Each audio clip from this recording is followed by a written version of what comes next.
Hello and welcome to the Talking Crit live stream / podcast. I am Eric Tenkar, and with me is Bad Mike of North Texas RPG Con. Hello, fans. Hello, friends and fans. And as we bid farewell to the year 2020 in style. In style, just, for those watching at home, just so you know, you'll see me drinking some.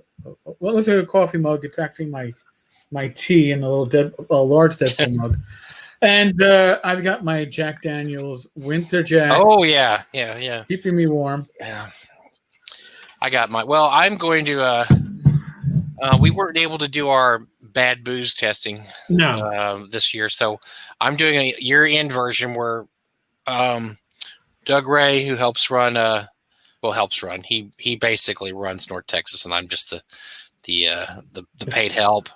He cleaned out his liquor cabinet at home and brought it up to the warehouse because he didn't know what to do with it. And so I'm sitting here looking at 6 bottles of booze. Now, the old Granddad, I've tried that, and that's good stuff. So I have that too. But I have much lesser known liquors here. I'm going to do a shot about every 10 minutes, and I'm going to give you my impressions of this. It's gonna be great when we get to the end of the podcast. We start talking about our predictions for 2021, and Mike's got about a half bottle of liquor, and I'm looking at. I did have a sub sandwich a couple hours ago, so I think I got a good layer. I layered it pretty good. Yeah, so you're layering it, so you can absorb the amount of booze that you're gonna. And I'm only having a shot. I'm not gonna get crazy here. We're not drinking. I don't blame you. I mean, listen, like I said, I put probably. Listen, it's Winter Jack. It's not a high alcohol content for, quote, hard liquor. I probably put the equivalent of 2 shots in my tea. And then for after that, because, we got to be concerned with my blood sugar. Mm-hmm. And we're not doing this for any advertising. We're just having a blast at doing it. Yeah, we're not getting paid by any bad liquor companies or good liquor companies for that. Yeah, so Pure, the winery, it actually has 0 carbs and 81 calories per serving. Alcohol 10.5%. My brother-in-law and my sister got me this for Christmas, and I immediately ordered another 3 bottles, and they were delivered. That good, huh? Yesterday. Is it white or red? You can get it in white or red. I have a bottle of white I haven't touched yet because I got a white, and I'm just happen to be. I like red wine, and if you are like me, your blood sugar is not always well controlled. Mm-hmm. Red wine, at least in my case, has a great effect on my blood sugar. It brings those numbers down. I would say 10 to 15 points. Wow, that's pretty good. I probably should drink more wine. I'm just not a wine guy. I probably would help me out a little bit. Yeah, you can be a wino like me. Maybe I could mix it with Diet Coke or something. I don't know. We'll see. I don't like. I'm not a big wine guy. Just don't like wine. I'm not a big beer guy, actually. I'm not even a big beer guy.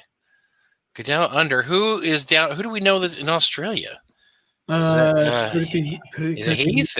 No. I don't know. But see, that's the problem with Facebook. I love the fact it just says Facebook user. Yes. Right, unless you give special permission, which is why I always suggest that if you're gonna, participate in the live stream, please YouTube, so we know who's abusing us. Not that we're being abused from down under, but just to throw it out there. I do think that the live streams excel when we have a good conversation going back and forth with our listeners. It is Heath. It's Heath. I knew it. There we go. There's nobody else that plays D&D in Australia but Heath. That's it. So yeah, it had to be him. It had to be Mr. It should be Mr. Heath. So thank you for watching us for a little bit until you have to get back to work. Oh, that's right, because our hours are reversed here. Yes. Oh, yeah. So it's 8 o'clock here in New York, so it's probably about, 8 a.m. in Sydney or something like that. So, yes. God bless you, Heath. So, 2020 has been a hell of a year, and I'm not just talking from a personal level. I'm not just talking the pandemic. But it's been a hell of a year for the industry. Well, so personally, Eric almost died about 3 times, but we still have him here, luckily. Bad things. Really? Bad things. Who's counting? It's a hat trick, right? So I did the thing, and as I've been fond of saying, yes, I was hospitalized 3 times, but hey, at least now I have the knowledge that I can hopefully avoid it for the next 30 years. And I was close. It's already New Year's Eve. It's 11:40. Oh, it's time. Under. It's time to drink. Yeah, you can drink. Yeah, have a beer with us at work. Well, I have to share is I got fatter this year. I'm pretty sure I gained weight because we're just sitting around. You're just sitting around the house all day. There's nothing going on. Yeah. But it was personally. I mean, we made it through. I mean, I think we were luckier than a lot of other people. Professionally, this is the first year I haven't gone to a con. Well, actually, I take it back. I went to North Texas. Right. But contractually obligated to do that because that's the con that I put on. It was very small. We had about anywhere from probably about 60 to 80 people at the most. I mean, not at all at one time. This is just across the weekend. But other than that, that's the least I've been to conventions in at least a decade. Usually we hit 2 or 3, or at least. I mean, the year before I hit a ton. I mean, I was at ReaperCon and GaryCon and just all that. Everybody, Gamehole Con and Long Con. But this year went straight from all those cons to nothing. And that was mirrored everybody else's experience too, because this was the year of no cons. Very few cons. The ones that were put on, like North Texas, were very small. There's a couple others I know of that went on. I mean, Long Con went on this year. They had about 40 or 50 people. I heard of a few others that happened. Comic Con locally went on, and they had about 50 people. So wow, yeah. So it just was the year of no cons. We'll always remember that as the year that where were you in 2020? Oh wait, it was 2020. You weren't anywhere. We know exactly where you. That's kind of why when I was hospitalized in May, it was it was that great staff, great hospital. It lasted 2 weeks. By the end, I was referring to it as my vacation. I was eating hospital food that I was looking forward to because it was really good food. The only thing I was missing out on was beer and wine, and I was like, and it's like, yeah, I get back from hopefully I get back from my vacation later on. I'm like, he's in a fucking vacation. I got a nurse sticking a rectal thermometer up my ass. It's not a vacation. No. Oh, that didn't happen. Okay. No. You had to pay extra, and you weren't going to pay extra. When I was wearing the extra 60 pounds of water weight, oh God, I was given 2 sponge baths. Thankfully, once I was able to piss off enough of that weight, I was able to bathe myself. But you get really mixed emotions when you're being given a sponge bath, and just gotta say, on one mindset you're like, well, this is what the rich must get, and then you're like, so it was. I don't feel good. You weren't getting a sponge bath by a Daisy Ridley look-alike, I think. No. I was getting a sponge bath by a rookie cop's mother. That's what I thought. Yeah, see, that makes it not quite as fun. Yeah, she's like, she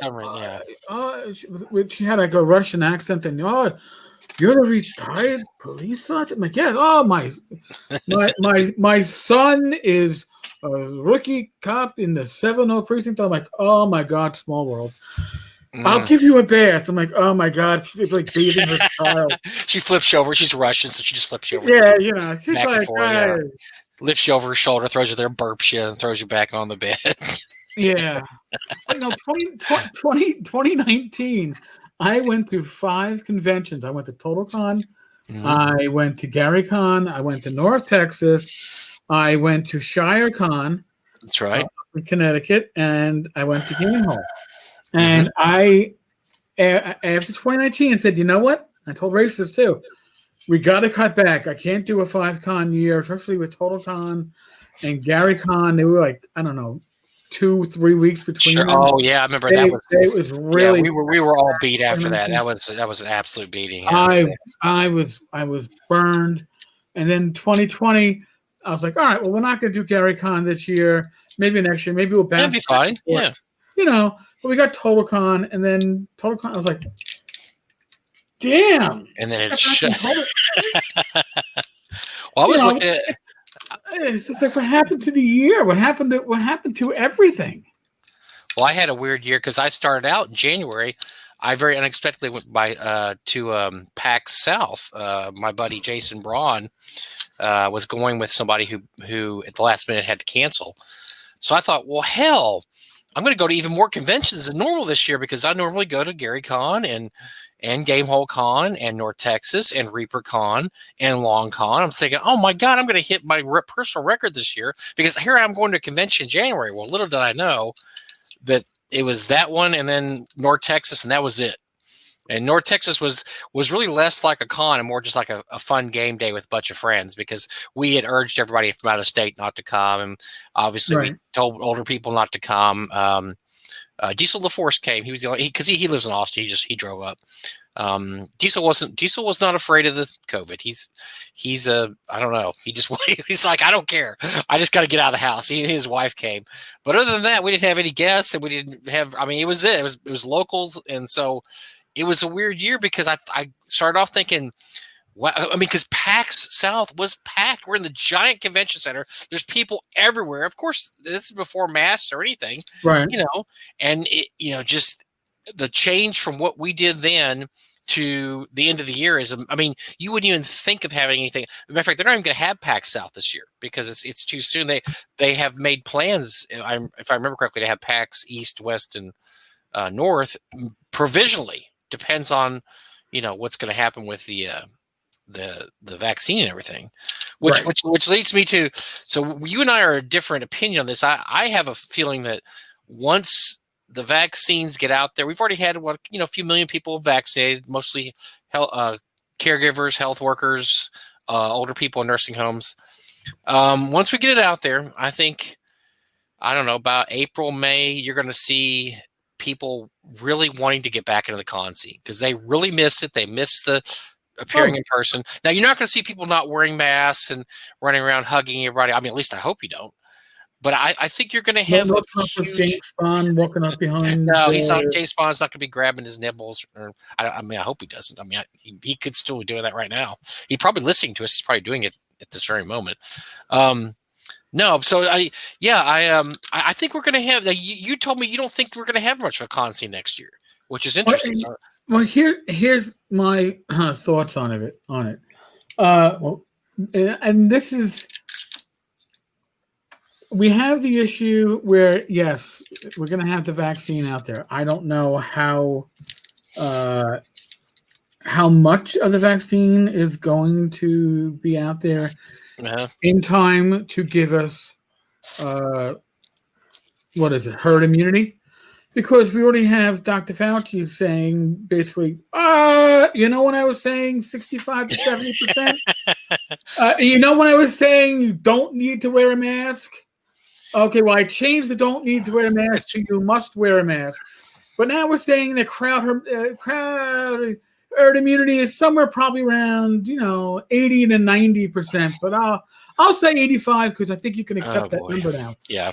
And I think the issue is going to be, and this happens in gaming too, right? You say, all right, well, oh wow, I wrote this adventure for there's an expectation that my players would roll well, and they're rolling like shit. So I'm going to lower the parameters that they got to hit. And all of a sudden, they're hitting better. Well, now I'm going to have to ramp it up. Maybe I'll ramp it up beyond my initial estimate. And that's what we're kind of doing with the COVID situation. And as a person that, listen, I have comorbidities, by the way, I've learned words that I've never used before in my fucking life. Yes. Social distancing is something that you do at a convention because somebody didn't bathe in 3 days. And you go, you got gamer funk. Yeah, that's a gamer funk. Gamer funk. Step the fuck back. Go into your corner, and you know what? Roll your dice from I don't know, from somewhere else. We don't need you around here. Now, social distancing is opening up presents on the week before Christmas to celebrate birthdays in your family, and your people are sitting 10 feet across in the backyard, and you're dropping off presents literally. Or your Zoom. You're on Zoom opening. Here's what you mailed me. Let me open the present that you mailed me. Yeah. So, I think the issue is the rollout will start, but remember the rollout is not going to hit the general populace. Sure. Until sometime, probably if we're lucky, early to mid spring. Okay, so that's one issue. But and not to get too technical on all this stuff, but we also have the new proper British strain, the UK strain of COVID that might be a bit more catchable than the current. So does that mean that even if the vaccine is useful, does it mean that herd immunity now goes up to like 95% in Fauci land? Well, because I don't know. They've told us you can still catch the virus if you have the vaccine. So nothing's 100% infallible. I think people are going to feel it's like one of those things. So right after 9/11, they started putting National Guard in the airport. Mm-hmm. Their weapons were not allowed to be loaded. They had unloaded M16s, unloaded sidearms, because you don't want an accident to happen, right? They were just there to make people feel comfortable. And I heard many people tell me, I feel so good just seeing those people there. My brother worked at the airport. He's like, well, tell them there's no bullets in their guns, because there's not. Their guns were unloaded. They were not allowed to load their guns. But just the appearance of them made people feel like, okay, good. I can fly. Everything's going to be okay. If a terrorist pops up, this guy's going to shoot him. Well, the same thing. We're going to have the same thing with the vaccine, I think. I think people are going to think, okay, well, it's out there. People are getting cured. The people are getting the vaccine first are the most vulnerable. So why was I wearing a mask all this time? Because I didn't want to infect my grandmother and my grandfather and my older. Well, you know what? They've all been vaccinated now. So I'm 26 years old. Why am I wearing why am I going to wear my mask? Why am I going to social distance? Because I was doing it so I wouldn't get my relatives sick. Well, relatives have all had the shot. I think you're going to see that kind of thinking. A lot of people, they're going to say, hey, I haven't had the shot yet, but it doesn't matter because I'm probably not going to get sick if I have it. And besides, everybody in my family that's vulnerable has had it. So let's party. And I think you're going to see a lot of that. I really do. See, Mike, first off, you're dealing with a retired civil servant. So I understand how government thinks. Now, before I go on to that, going back to your 9/11 story, you're right. They weren't armed. And the week after 9/11, I was doing, as a cop, a police officer, I was doing security at Ground Zero. I was down there. It still looked like a war zone. And me and 3 other cops were assigned to work with a squad from upstate New York. I forget where the National Guard were stationed from. And their sergeant approached me and he said, listen, I need to talk to you. I'm like, okay. I want to let you know what the deal is. I go, all right, what's the deal? He goes, my guys will lay down their lives to protect this area, to protect their post, to protect you all. I'm like, excellent. He goes, just same thing. He goes, however, not only don't we have a round in the chamber, our magazines are empty. We don't even have knives. I go, so we will beat people with the butt of our rifles and kill them if somebody came in to do another terrorist act. He goes, but we need you to cover our asses to get to the point where we can fit. I'm like, and now this is, I'm armed. You gotta don't get me wrong. Remember, I am armed. These are our soldiers. These are our warriors. All right, who we will send to faraway lands to fight for this country, to give their lives for this country, but we don't trust them at Ground Zero in Lower Manhattan immediately after 9/11 with live weapons. Why are they there? It was to show. It was to show people that if things are getting better, don't worry, don't be afraid. Right. We're here to, and that's the same thing. I think that this. But let's see, but Mike, what you're failing to take into the picture, which I could be wrong, but and it might be different in Texas because the powers that be in positions of leadership might not think this way, But in a lot of states, a lot of the thinking is, I'd rather, and I understand it. Don't get me wrong. I'm not making a political stance on this. I understand the thinking. I would rather shut everything down and say I did everything I could to save lives than open it up and have death happen. Even if it doesn't change, even if opening up and closing would have the same death rates, if I open up, they're going to blame me for the deaths. But if we close it, it's not going to be. Right. Yeah. Right. Security. I'm not going to take full. But here's the thing: you got to add to your equation, though, Eric. And we talked about this a couple weeks ago. You have Gen Con's a business that if they don't open up this year, they may be in serious financial difficulty at this point. I don't think Gen Con's true. I listen. Put it to you another way. Gen Con is normally how many attendees? 60,000 at least. Yeah. All right. In Indianapolis, say they go, all right, we will allow events to hold up to 1,000 people.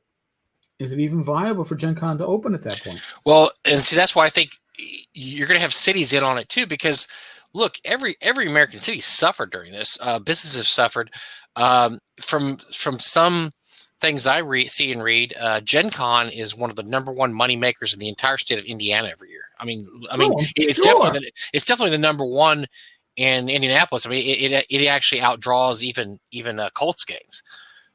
So I don't know if the city of Indianapolis can do without it another year. That they may have problems, so they may suddenly try to push it as much as they can. Say, look, we really need this. We've got to have this. And what they'll do is they're going to throw in there, hey, everybody's going to be masked. We're still going to social distance, but look, all these people are going to be. We're going to have a whole bunch of people there that are going to be vaccinated, and we'll cut it down to half, and only 30,000. We're only going to do this. I think you're going to see some deals being worked, and there's going to be people looking the other way. My sister-in-law is in town. She was just telling me that the whole state of Missouri shut down all sporting events except for the Kansas City Chiefs. Because, I mean, you could be cynical and say, well, because they say, well, because the Chiefs they're obeying all the protocols and they do this. No, it's because they're not going to shut down the Kansas City Chiefs because they're the Super Bowl winning team and they're going to make sure that they're playing and they have people in the stands, and they do. They allow people in the stands. So I think Indianapolis is going to finagle this somehow, and I really think they're going to work this out. They certainly might. I'll tell you the truth. I think come opening day of Major League Baseball, you'll have a good idea of what the future is going to hold. Sure. If you're still looking at Major League stadiums with pop-up audiences, with literally two-dimensional fans, yep. And then the answer is most likely no. Basketball's back in the bubble. I mean, they're not in the bubble. But basketball has no audience right now. They're doing games in empty stadiums still. Hockey has announced that they are going to let people in. They don't know how many yet, but they may only be a few thousand a game. But hockey is going to have fans in the stands. So depending on the area. Sure, on the area. I mean, listen. I used to be a huge football fan. I could really care less this year, and part of it is I've been worn out by the pandemic and my own health issues. But part of it is when you're watching a game from home, that the surge of the crowd is a huge thing, which is why they pipe in right. Yeah, because home field advantage, it has to mean something, and it has meant very little this year because you don't have a home team for most of this. Right, but you'll see some stadiums actually have a smattering of actually a live attendance. Mm-hmm. But you look at, the Giants and the Jets and, Meadowlands, no longer Meadowlands, whatever it is, PNC. It's shut down. So like I say, but you're talking Giants and Jets in 2020. Does anybody really want to see that mess? That's bad. Listen, the Giants could, at least last time I know. If they beat the Cowboys and the Redskins lose, the Giants are in the playoffs at 7-9. That's going to be great. That'll be what the Cowboys. What does 2020 mean to me? Well, it means the Giants with a losing record And I'm not listening. First time an NFC East team will ever advance to the playoffs with a losing record. That's just sad. This used to be a great division, Eric. I used to be a great division, and now we got a bunch of goofballs. So right now, I'm going to try my first random liquor. Oh, okay. We have, this is a Tanqueray English gin. Now, I have not had gin in about 30 years. My first mixed drink I ever had in my life was a Tom Collins. So I did like gin at one time.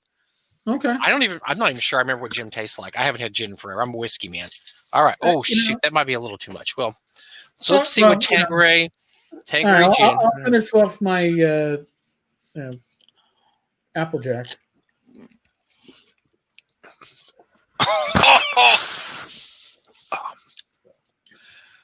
Oh man! What the bottom of that was. I wonder, alcohol can't go bad, can it? Generally not speaking, but I don't think gin was ever good. Well, this is a special dry. It's really dry. My eyes are watering. It tastes like alcohol, like ammonia alcohol. But you know what? It's not too bad. It's got a little burn. Okay, that might be the best thing I drink out of all this choice. Wait do you see some of the names of these bottles down here? Well, I'm going to have my pure zero carb red wine. You go back into my Game of Thrones glass, which I think is very appropriate for all this. I like gin much better in a Tom Collins than a shot. I don't think you're supposed to do shots of gin. I really don't. I've never seen anybody do a shot of gin. I've obviously seen whiskey and scotch. And yeah. No, you don't. I wish I had a fireball of whiskey to go along with this. No, Bruce, it was not good shit. But listen, as Ryan is mentioning, his local game store the business during this government lockdown, and that's affecting a lot of stores. But I'll tell you the truth. In my neighborhood, that's a huge story this year too. By the way, is the Friendly Neighborhood Game Store just getting its ass kicked? So. And they were getting their ass kicked before this. Right. Don't get me wrong. Because remember, before all this was happening, we also had the comic book fiasco going on, where comic books were not shipping for a while. They were not being printed. There was a whole distribution issue. And don't think the distribution issue was affecting game stores. Trust me, game stores make their money they nickel and dime. It's the only way that they're going to make a profit is to cover all their bases, and some of them were selling comic books. They had some, people were subscribing to pick up the bags. When you screw with that, you're screwing with their income. Right now, New York City is in. Businesses are still open, kind of, sorta, but restaurants and bars are closed except to outdoor dining. By the way, just so you guys remember, we are 2 days away from January in New York. Blizzard conditions. But yeah, we have outdoor dining or takeaway. So my local pub has been closed since the week before Christmas, and will probably be closed until the end of next week when they have to make their next decision on what they're going to be doing with New York City dining. And even when these restaurants are open, if they were part of a retail strip and other retail stores are closing, you're just not getting people out there. Yes, and as Bruce is saying, the usual food stops for him have closed, half of them, and that's my local pizzeria, which has been around since 1966. Which, by the way, Mike, they're the ones that bought the property when my great grandmother passed. So that there's still a dumbwaiter in there unless they took it out. Prohibition era dumbwaiter. Prohibition era dumb. They haven't reopened since they closed down initially back in March. They own the building, so but I mean they have not reopened. We had a nice Colombian bakery coffee shop. They gave up. They gave up after that extended closure. Well, we in Texas we don't have the strict prohibitions that you guys have on the East or West Coast. I will maintain we got hit with a much milder dose here in the Midwest, at least Texas, because we didn't have anywhere near the issues that y'all had. So, but we still had issues with game stores, because you're right, game stores were already having issues because look, you can get let's face it, you get stuff cheaper on Amazon, and everybody knows that. You just like to support a local business, and that's why a lot of people go into these game and comic stores. It's much cheaper to get all your games off of Amazon or buy them online, but you like to support a local place where everybody can get together and game and hang out. Well, when there's no more gaming and hanging out, and make no mistake, the fact that you couldn't hang out. Look, game stores rely on Magic cards. Magic cards are huge, and Magic tournaments. They're what keeps a lot of these games and comic stores running is Magic tournaments because WotC gives they give free prizes. There's all kinds of stuff you get if you run Magic games at your store. But the biggest thing is people come in and they buy packs of Magic cards, buy the dozens and the stacks, and they throw a lot of money at you. Well, when you don't have these kind of events in the store and you don't have tournaments and you don't have play days for Magic, you're not getting people. Even I'm about to say D&D encounters, but even if you're not playing in the Adventures League, or a regular gaming group that's being hosted by your game store, we used to go to our game store out in Long Island. This is when Tim Connolly was running games, and we would rent the room we had, and we'd all put money into a pot for that. But you didn't come with snacks. You came right after work or late in the afternoon. You get there around 6:30. You go to the front. You'd buy your soda. You'd buy your snacks. Maybe you'd buy some dice. Not that you need any more fucking dice, but what does every gamer still need more of? Sure. It's like Rachel in perfumes. She can always find a perfume that she needs or a nice cool bottle that she didn't have before. I can always find dice that I don't need, but I can always find excuse to buy them. So they don't have that. They don't. Yeah, they're not getting all that. They're not getting that. And I know a lot of game and comic stores. They really try with the curbside service, but you make a lot of your money off of impulse buying decisions. People walk in and they grab a candy bar, and they grab, like you said, they grab a Diet Coke out of the fridge. They see a comic they haven't bought. Oh, you got a trade paperback of the X-Men. I want this. There's some new D&D stuff here. I mean, all that stuff you lost, and it was really, really tough. So I think we're going to have and not only that, there's a lot of game stores that do very well at conventions. And you and I see that all the time, Eric. Oh my God, yes. Some of those people go to conventions and that's their biggest biggest weekend of the year. I mean, they go to these conventions like Gamehole Con or Gary Con, and they make money. A lot of it's cash, which means maybe the IRS doesn't know exactly how much you made at the con. So that kind of stuff really helps. Hypothetically, totally hypothetically. So that's tough to take all that away from 1 year when a lot of these stores are really just barely making rent as it is.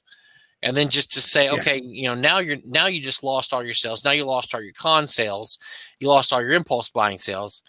I'm sure it's tough. We should have David Donahue on sometime. He runs Etten Games in Houston, and I'd be curious to see how they did this year because even though Texas wasn't as bad as a lot of the states, I know they had to shut down for a while, and I'm sure they had to have curbside service. That's not a good situation.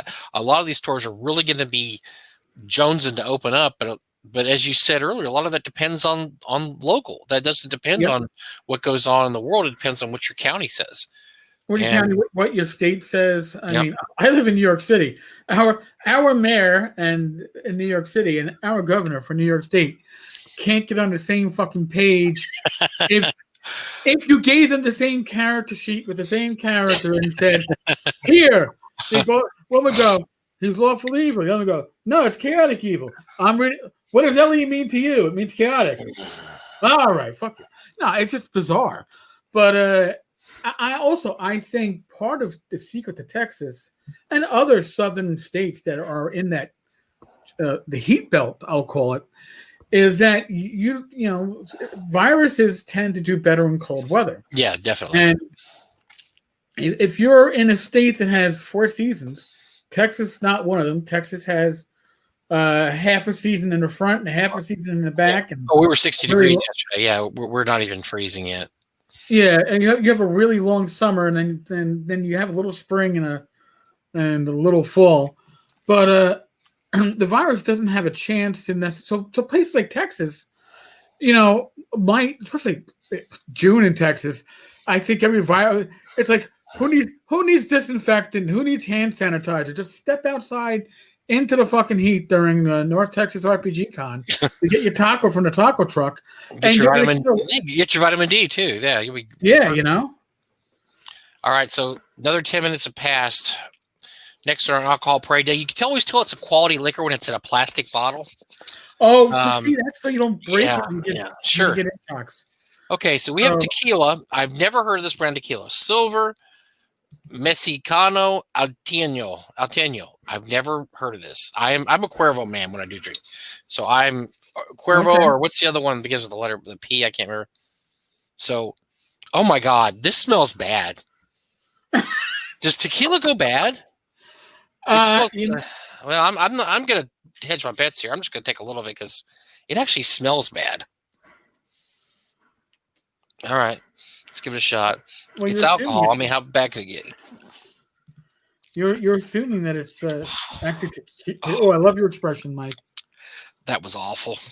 God, that's going in the trash can. That's not even tequila. Yeah, it tastes like it went bad, but it can't go bad. It's alcohol, right? Oh, hey, Bill Jerome. I haven't had tequila since I was 20. Gross. Probably 20. When my gaming group was giving a goodbye party to my friend Lenny that was going into the Air Force. That was the day I drank so much tequila that we had one with the worm at the bottom, and I got the worm. And I remember standing on the hood of a car to pee on a mailbox.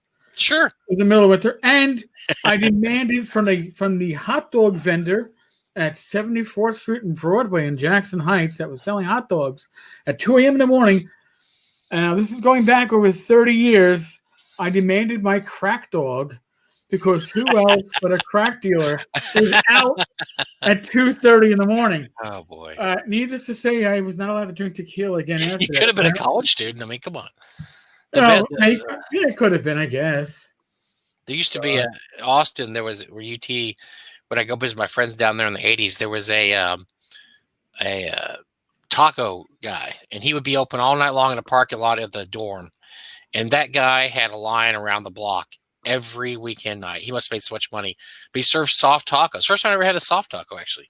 Served soft tacos and burritos. And, they weren't street tacos. They were just tacos in a flour tortilla. And then he had burritos. And you can imagine every Friday and Saturday night, it was ridiculous. And I think he was open till 2 or 3 in the morning.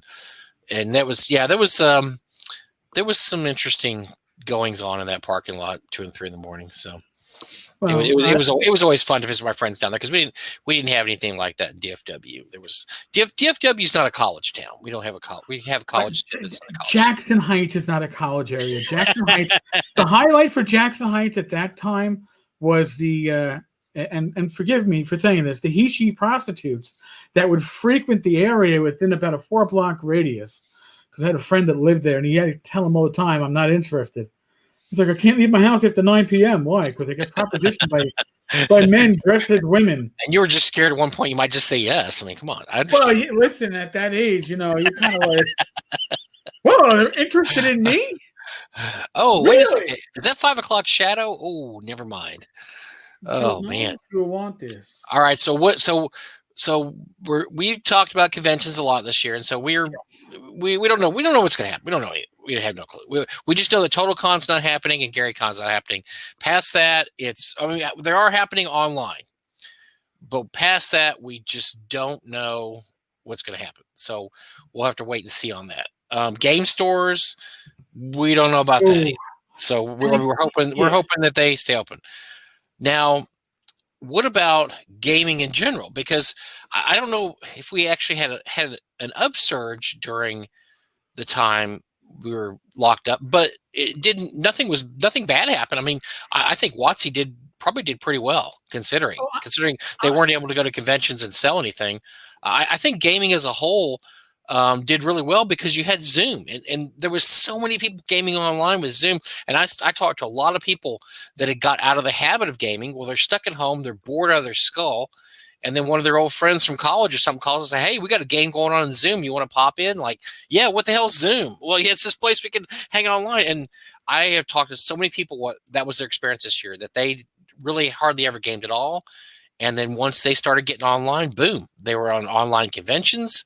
They were gaming with their group online. So I think gaming as a whole, I think did fine, or RPG gaming at least. I remember in the springtime, Roll20 put out a special like update, and they were like, they heard, once COVID hit Italy. Now COVID hit Italy before it did us. Mm-hmm. The number of users in Italy shot up like 4 or 5-fold, and then it spread as COVID spread. The number of users spread. And my thought is that I think 2021 is going to be a huge boon for the VTTs out there. Now, I've been following VTTs since the days of Klugworks and Screen Monkey and a lot of other assorted shite that should never seen a light of day, but did. And I think that we are going to get to the point where creators of VTTs are going to start understanding that, people don't really care if you can give them realistic animated dice on the screen. Uh-huh. They want tools that allow you to role play as a player or as a DM, that you can do either. You can go full VTT with the pogs and the pods and the dynamic lighting and all this other crap, or can step to the back and you can use minimally and almost do theater of the mind, so that it becomes less intrusive in a way than the actual physical game table. We aren't there yet. But I think once we get to that point, and again, like you're saying, Zoom has this great aspect. It's great for chat. I remember playing in the early days using Skype or using Google Hangouts, and oh my God, using Roll20, where my friend in Georgia could hear me, but I could not hear them. But Vancouver, Canada could hear both of us. Right. But we couldn't hear him. And then let's not even get to the video being out of sync. But everything got better, right? I mean, everything has gotten better. Everything's gotten better. But I think that this year it's going to get even more better, because with the influx of people that have gone to VTTs, yes, once we can start gaming face-to-face, a lot of them will go back to gaming face-to-face. Don't get me wrong. However, just like businesses have learned, a lot of the office spaces have learned that they don't need to have their full workforce in the office. Maybe they can reduce their rent footprint by leaving people home, and people at home are finding a lot of times that they're more productive being home, and not having an hour commute on either end makes their days so much brighter. Sure. I think that there's going to be a portion of gamers that were strictly tabletop before that are now either going to be hybrid, and they can say, well, I still game once a week with my home group, but I got this great group that I've met over the internet, and we game on Saturday nights, and we got a player from Australia and one. Oh yeah, I know people that are in 3 games. They're in 3 different games right now because they started gaming with people online, or they met people at conventions online. And they're like, hey, I've got a regular game Tuesday night. You want to hang out? Like, I got nothing better going on. I got no job. I'm not, or right. I'm working at home. Yeah, hell yeah. I'll game in your game Tuesday night. And I know 2 different people that have three games going on online. Now, I was very lucky. My group met all during the year. We did have to peel it down to the core. It was only me and 3 others. Right. And so, because we had a lot of people that it was kind of those games you just pop in with your character whenever you want to come in. Well, because a lot of those guys were out of town or they weren't nearby or had issues, we really got it down just the 3 core people. We were able to meet once a month, even during the pandemic, masked and socially distanced inside the warehouse. But I was lucky in that regard. And most people don't have that option. Because of people don't live close by anymore. I mean, everybody lives so far apart. That's why online gaming is so appealing, because you can game with somebody in Birmingham. You got a guy in Ontario. You got a guy over here in California, and this guy over here is is 3 cities away, and so it works out really, really good to get that online gaming. I think a lot of the companies were caught off guard by the amount of people that were using them suddenly, and I think they're going to start realize the potential of what they're doing. I think you're going to see some improvements in the Roll20 experience and all the VTT gaming experiences, because I just don't think nobody knew this was coming. This was totally out of the blue. And I expect that we're going to have a new player or two. I've seen rumblings that we're going to have some experiences that are going to maybe be a more intuitive interface. Roll20's interface really hasn't changed over the years, and maybe there's some better way to present it. Listen, it's a great tool. I use it. Fantasy Grounds, great tool. I don't use it now, but as a player, I've used it. But it's interesting to see what the new generation. I would call like Fantasy Grounds and Roll20 second generation of VTTs, right? Where there's going to be a third generation, and I'm looking forward to it. Now, the other thing is, are you going to, when it gets supported by a subscription model or a one-time fee? Are you going to say, "Oh, I want gamers"? I hate to say it, gamers will spend a lot of money, but they're still cheap. So they'll spend a lot of money on certain stuff and then chintz on others. Others are like, "Well, I don't have to pay to play at my own game table, or if I just use Skype, I don't have to pay anybody for that." And I think that there's an issue with that. Now, as John just said, because if people are playing by VTTs, what's going to happen to traffic in the game stores? Well, I think that's obvious. Game store traffic is down. It was going down prior, which means game stores are going to have to offer incentives to get people in stores. And whether that incentive is the bill is footed by the game stores or by the publishers, but again, Wizards of the Coast does great with Magic in gaming stores, and I can see them giving more incentives. But RPGs, which can be printed on demand, and it means you don't have to have stuff in your warehouse; you don't have to pay for warehouse space. That's another thing. I personally think that over the next decade, we're going to see a retreat of RPGs from physical spaces in stores, with the exception of D&D, because it's got such a great mindset and presence. But I think that stores that are focused on RPGs. Well, look. You only have so much shelf space, and stores have been fighting this war with comics for years too. Because when you just had DC and Marvel, it was one thing, but when all the Dark Horse and all the other many smaller companies came in, you had to allocate your shelf space. Marvel and DC are the big two, but boy, this Dark Horse has Predator comics and Alien. I mean, you had to figure this out. Well, the same thing's happening with games right now, because it used to be there was only a few games. There was D&D, there was a Call of Cthulhu, there was Palladium stuff. There was a few things. Well, now there's so much stuff out there. Yep. And you don't have room for it.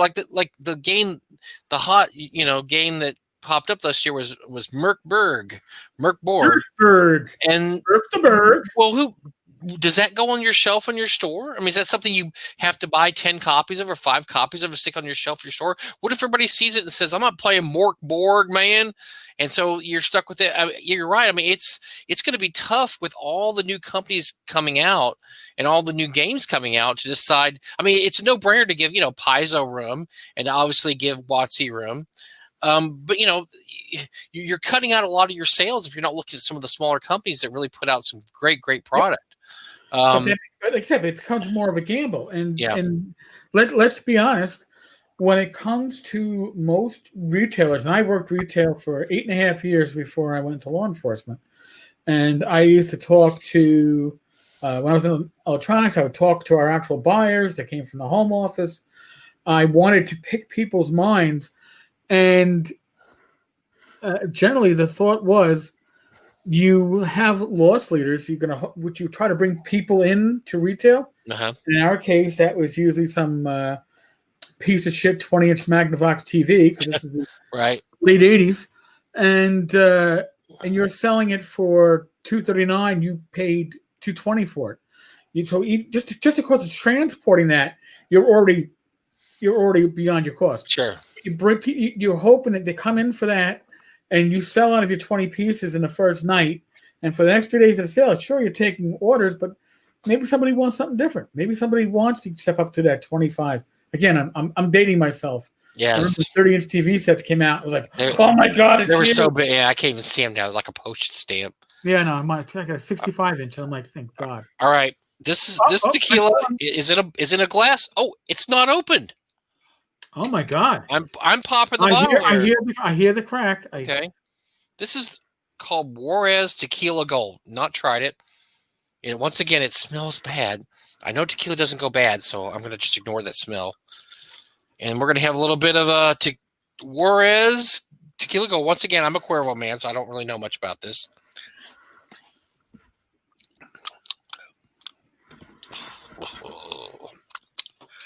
It's just something. These are not good tequilas. These are not good tequilas. This is not good.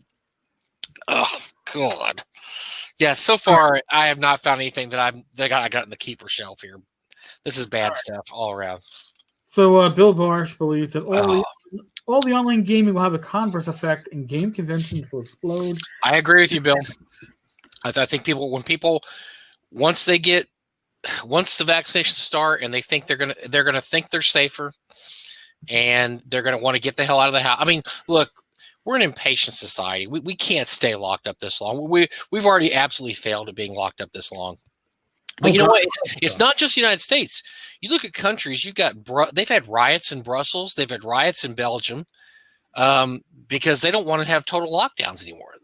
It's not just a United States thing; it's a world thing. So yes, when people are allowed to get out and they can finally say, "Look, I don't think I'm going to get anybody sick, and even if I get sick, I'm 30 years old and I'm pretty good health or whatever. I'm not worried about catching COVID. I don't want to give it to my grandma, but she's been vaccinated." So let's go to a convention and have a great time. And I think that you're going to see that. You're going to see a lot of people just getting wild and getting jiggy with it, man. They're going to be heading to the cons and spending money and just going nuts. And so you're going to have a short period of, like I said, Gary Con canceled, Total Con canceled. But once you get the vaccine rolling, I agree with Bill. I think people are just going to be nuts to go out there, which is why I think Gen Con will happen this year. I think Gen Con's going to make it happen. I think Indianapolis is going to make it happen. They're going to figure out a way to make it happen. I don't know if that means cutting the attendance in half. I mean, I don't know. Or making everybody wear masks. Obviously, everybody would still have to wear a mask anyway. Right. And I don't know how you social distance at Gen Con because you can't social. I couldn't social distance in Gen Con back in '94 or whatever it was when I went there. Jeez, that's an impossibility. But and I'm going to say this, all right, because this is generally. It's been my saying since high school, but the optimist dies 1,000 deaths, the pessimist but one. If you are right, all right, if you are, and in my mindset, I see conventions coming back maybe in time for Game Hall. I think that, and again, Game Hall's in October this year, so we're looking at 10 months. I mean, 10 months from now. Right. Yeah. Especially since you've got the first people getting vaccinated now. Yeah, I think 10 months from now, you might be okay. I think that something like Gen Con, because again, we don't know the numbers that they need to be profitable, but there's got to be a point where Gen Con's going to say we could run the con, but the numbers don't justify what we got to do. For the money that's going to come in, it doesn't justify our costs. It's better off being a wash. And I don't know where those numbers are. And you don't know, again, if but you don't want people getting in the habit of not going into your con, though. And this will be 2 years in a row they didn't go to your con. And I think that's what scares them almost more than anything. You don't want to take your time from being a brand name off. You don't want to take that out. I'm not disagreeing, but do you want to be Indianapolis or Indiana and say, oh shit, well we had Gen Con and one out of 5 attendees came down with COVID-19. I don't think it's going to happen. And I'll give you an example. Right now, the Dallas Cowboys are allowing 30. They have a 100,000 seat stadium. They're allowing 30,000 people per game. They've had 0 outbreaks connected to any stadium activities or any games. I think in a venue that big, 30. I mean, like if you had a 100,000 seat stadium, 30,000 is pretty spaced out. It's outdoors, though, correct? No, it's inside. It's inside, but it's a gigantic stadium. I mean, it's humongous. I mean, I think people. The problem is that Gen Con is so condensed, so compact. Now, maybe if you take 60,000 and you knock it down to 15 and you spread it across the same venues you'd have initially, but then do you make the money back to justify it? Now that is true, but you're also talked about and people start talking about there. And then when you start having pictures of people having games and having fun, everybody that sat at home because they were scared is going to say, well, damn it, I'm going to Gen Con next year because I forgot how fun that is. And everybody's having such a great time. What was I thinking about? Yeah, I should have gone. That's all they want to do. They want to get pictures out there of people gaming with their masks on and being socially distanced. They just want people to know that we're open for business. That's what you want to avoid is people to stop thinking about you and stop remembering that you have a convention every year. And that's what I think worries them almost more than anything. It'd be like, let's say a sport. Let's say you had to cancel. I mean, you pretty much had to cancel baseball last year away.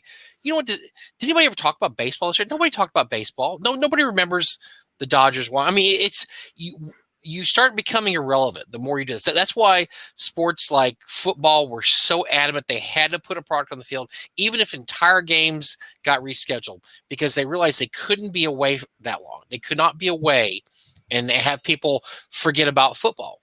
And say, I already forgot about football. But. because the Jets are forgettable. You don't want to remember the Jets. My brother-in-law told me on Christmas Eve, he goes, "Oh yeah, the Jets won a game." I went, "What were they doing? They're screwing up their first round pick. Come on, what are they screwing their pick up for? Stop it."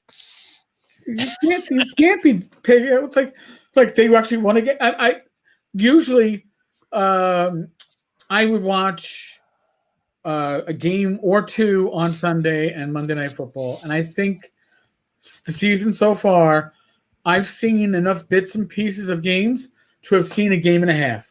It's been a mess. It's been a mess because a lot of stadiums. I mean, you had really, really great venues like the Packers. They couldn't have any fans, so I mean, you're playing games at Lambeau Field with nobody in the stands. I mean, you had people that were they had to take COVID breaks, for 1 or 2 weeks because they're exposed. Now, really, not one person in the NFL got sick. What I would consider, hospitalization sick. Right. There were some people that caught, these are healthy young men that they would get COVID, but it wasn't horrific COVID. And so you had a lot of people that it was just a weird year. And so, but at least they played the games. And I think that helped them a lot. Right? It helped them a lot that they actually played games and people knew that, hey, football is continuing. We actually have football. I think that your danger, if you have another year without Gen Con, is people start putting that money toward other things. They're like, oh, well, I didn't go last year's. I really didn't miss it. I had a great time with the family at the lake in the Poconos. Yes, so we're going to do that again. We're not going to go to Gen Con because it's so much easier and cheaper. I think you don't want people to, because look what's happening right now with movies. People are realizing they don't need movie theaters. It's not going to be good for the movie industry. They're realizing, I can stream movies. We have all these first run movies now. I really don't like having to wait in line and go up there and there's a guy back of me talking on his phone and the food's really expensive. I kind of like this being at home.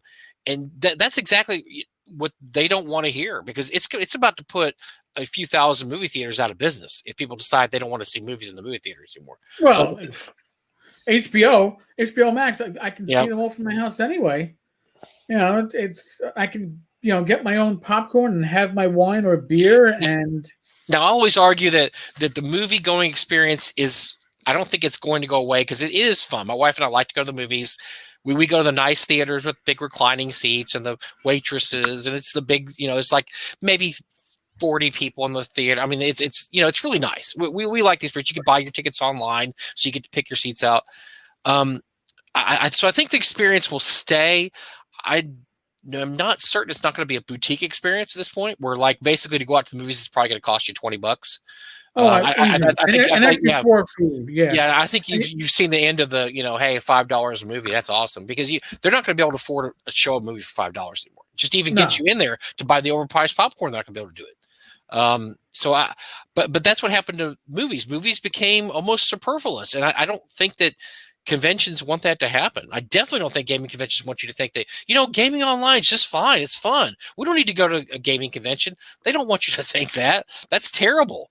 And I think because of the human interaction element of conventions, we're never going to see them and go away. I mean, people, we talk about that all the time. We love to go. We love going to conventions. We miss going and seeing people and being able to game in person. So we miss that quite a bit. I don't think that's going to go away, but you just don't want to take any chances. You don't want to have people think that I don't need to go to conventions anymore. I mean, look, you're already going to have a year next year, and who knows, maybe beyond that, where you're not going to have the kind of attendance you had leading up to 2019.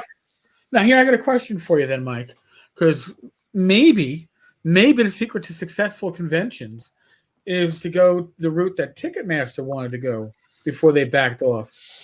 Ticketmaster wanted to make it be that before you could buy a ticket through Ticketmaster, you had to show that you were vaccinated for COVID. And then they backed off and said, well, we'll leave that up to the venues. Now, what if Gen Con could say, hey, you have to show that you've been vaccinated before you can attend our convention?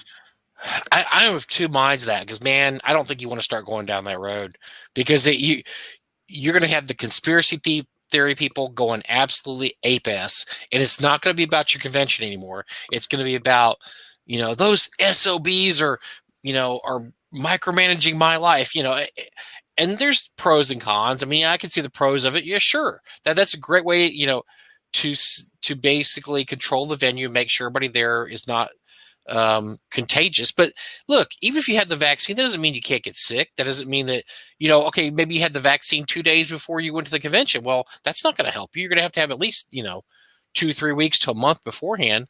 I don't know. I don't know that it solves a lot of problems. I think it's like we talk about with security theater. I think it makes you feel better to go to a convention and go, hey, everybody here, they've all had the vaccine. That's awesome. I can't get sick now. I'm going to go sit in the hot tub with 18 other people, and tonight we're going to, we're all going to drink out of the same bottle of booze because we've all had the vaccine. Woo! And it's going to give everybody a false sense of security. And I don't think that's a good thing. I really don't think that's a good thing. And like Bruce says, there's all kinds of strains because I have swore the strain that y'all had in the Northeast is much worse than the one we had here in Texas because we didn't have near the issues y'all had, and especially what's going on the West Coast right now. They're having horrible stuff on the West Coast, and they're in full lockdown. And they're worse than we are. And we're eating in restaurants and going to the grocery store. They've got it much worse. So yeah, I think it's going to make you feel good. It's just kind of like the TSA, although I don't think the TSA makes anybody feel good anymore. I think it makes them upset when they have guys shoving their hand down your pants and. Whoa. They don't shove a hand down your pants, okay? Because I got the full body, and I was like, if I had to frisk people like they frisked me, I don't know how I would ever have done my job because they use the back of their hands to frisk you. So really, what are you going to find except my back sweat? Which is probably what turned the. They don't look very. The TSA agents never look happy when I see them anyway. So yeah. No, they look very happy in not Milwaukee, Madison. Madison was the ones where they would have loved to have taken my Swords and Wizardry Light stuff, but they weren't allowed to take anything while working. They were all excited about gamers coming through, Rach and I. I've got this. I've never heard of this brand either. This is rum. It's called Pitu. Never heard of it. Pitu. I highly know. And once again, it smells bad. So I don't know. Maybe I've got COVID and I can't smell anymore. I don't know, but everything. There are reasons why this was left in Doug's. This is why he got rid of this stuff. Yeah. Yeah. That's probably the best thing I've had so far, and it was still not very good. So that tells you what kind of road I'm on tonight, boys and girls. No matter what I have, it's not good. I'm so sorry. I'm enjoying my pure zero carb wine. It's a drier wine, but it's certainly got nice flavor to it. And you wouldn't, it's like, all right, I am being good to my blood sugar. Hey, well oh, I think my blood pressure's going up because I'm drinking bad crap. I'm not doing my body any favors at all. Oh, there we go. Whoa, there we go. Yeah. Hey, that's pretty good. Yeah. I don't have my tester here. It's at home, so I can't duel you for testing there. No, that's okay. Well, I only have like a week left because apparently I've been told by my by my I guess pharmacy / prescription plan that the Libra 2 sensors are apparently hard to find at the moment. I'm assuming because it's a new year, and I've seen that there's been a history of this with the Freestyle Libra 1 or the first one.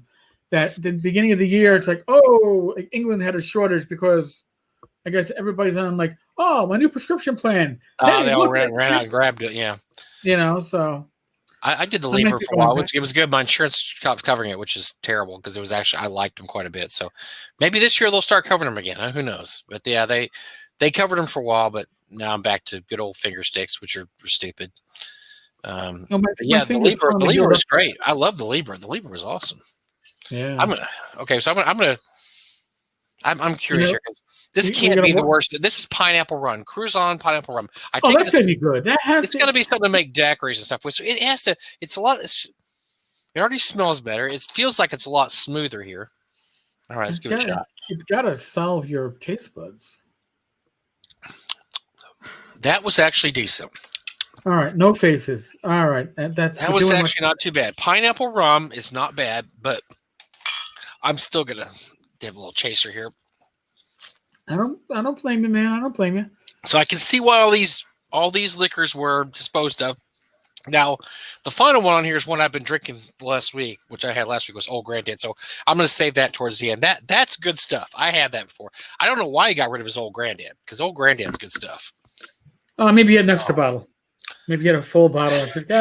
Watching Mike go through the spoils of a wrecked Russian alcohol truck from 2 decades ago is priceless. We pay money to watch this in other countries.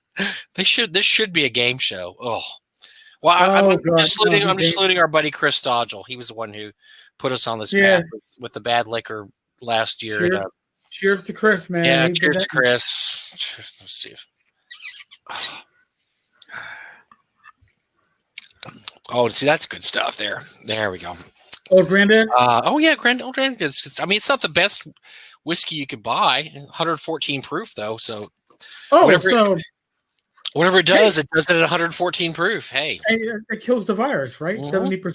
Yeah, so kills nothing else. Kills gonorrhea, too. There we go. We're okay now. That's probably more than we needed to know. More than I needed to know. Okay, I'll leave it at that. Now we still have more of this cast left, but I'm going to grab.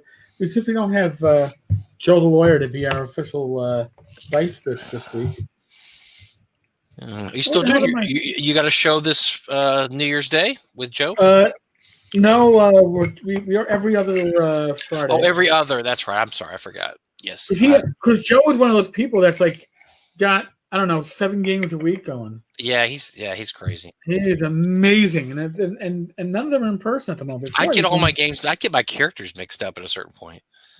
I couldn't even. So I'm going to count back, and of course, it's likely going to be Bruce because Bruce hasn't shut up in chat, but we'll see.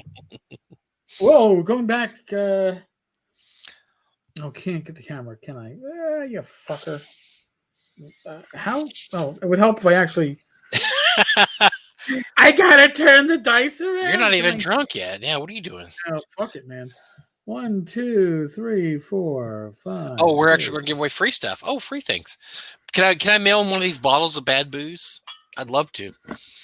I don't think I still can go through U.S. mail. Darn it. Oh, and it isn't Bruce. John Miller. John, you're still in the room, email me at tenkars.tavern@gmail.com. You've got $25 in drive-through coming to you.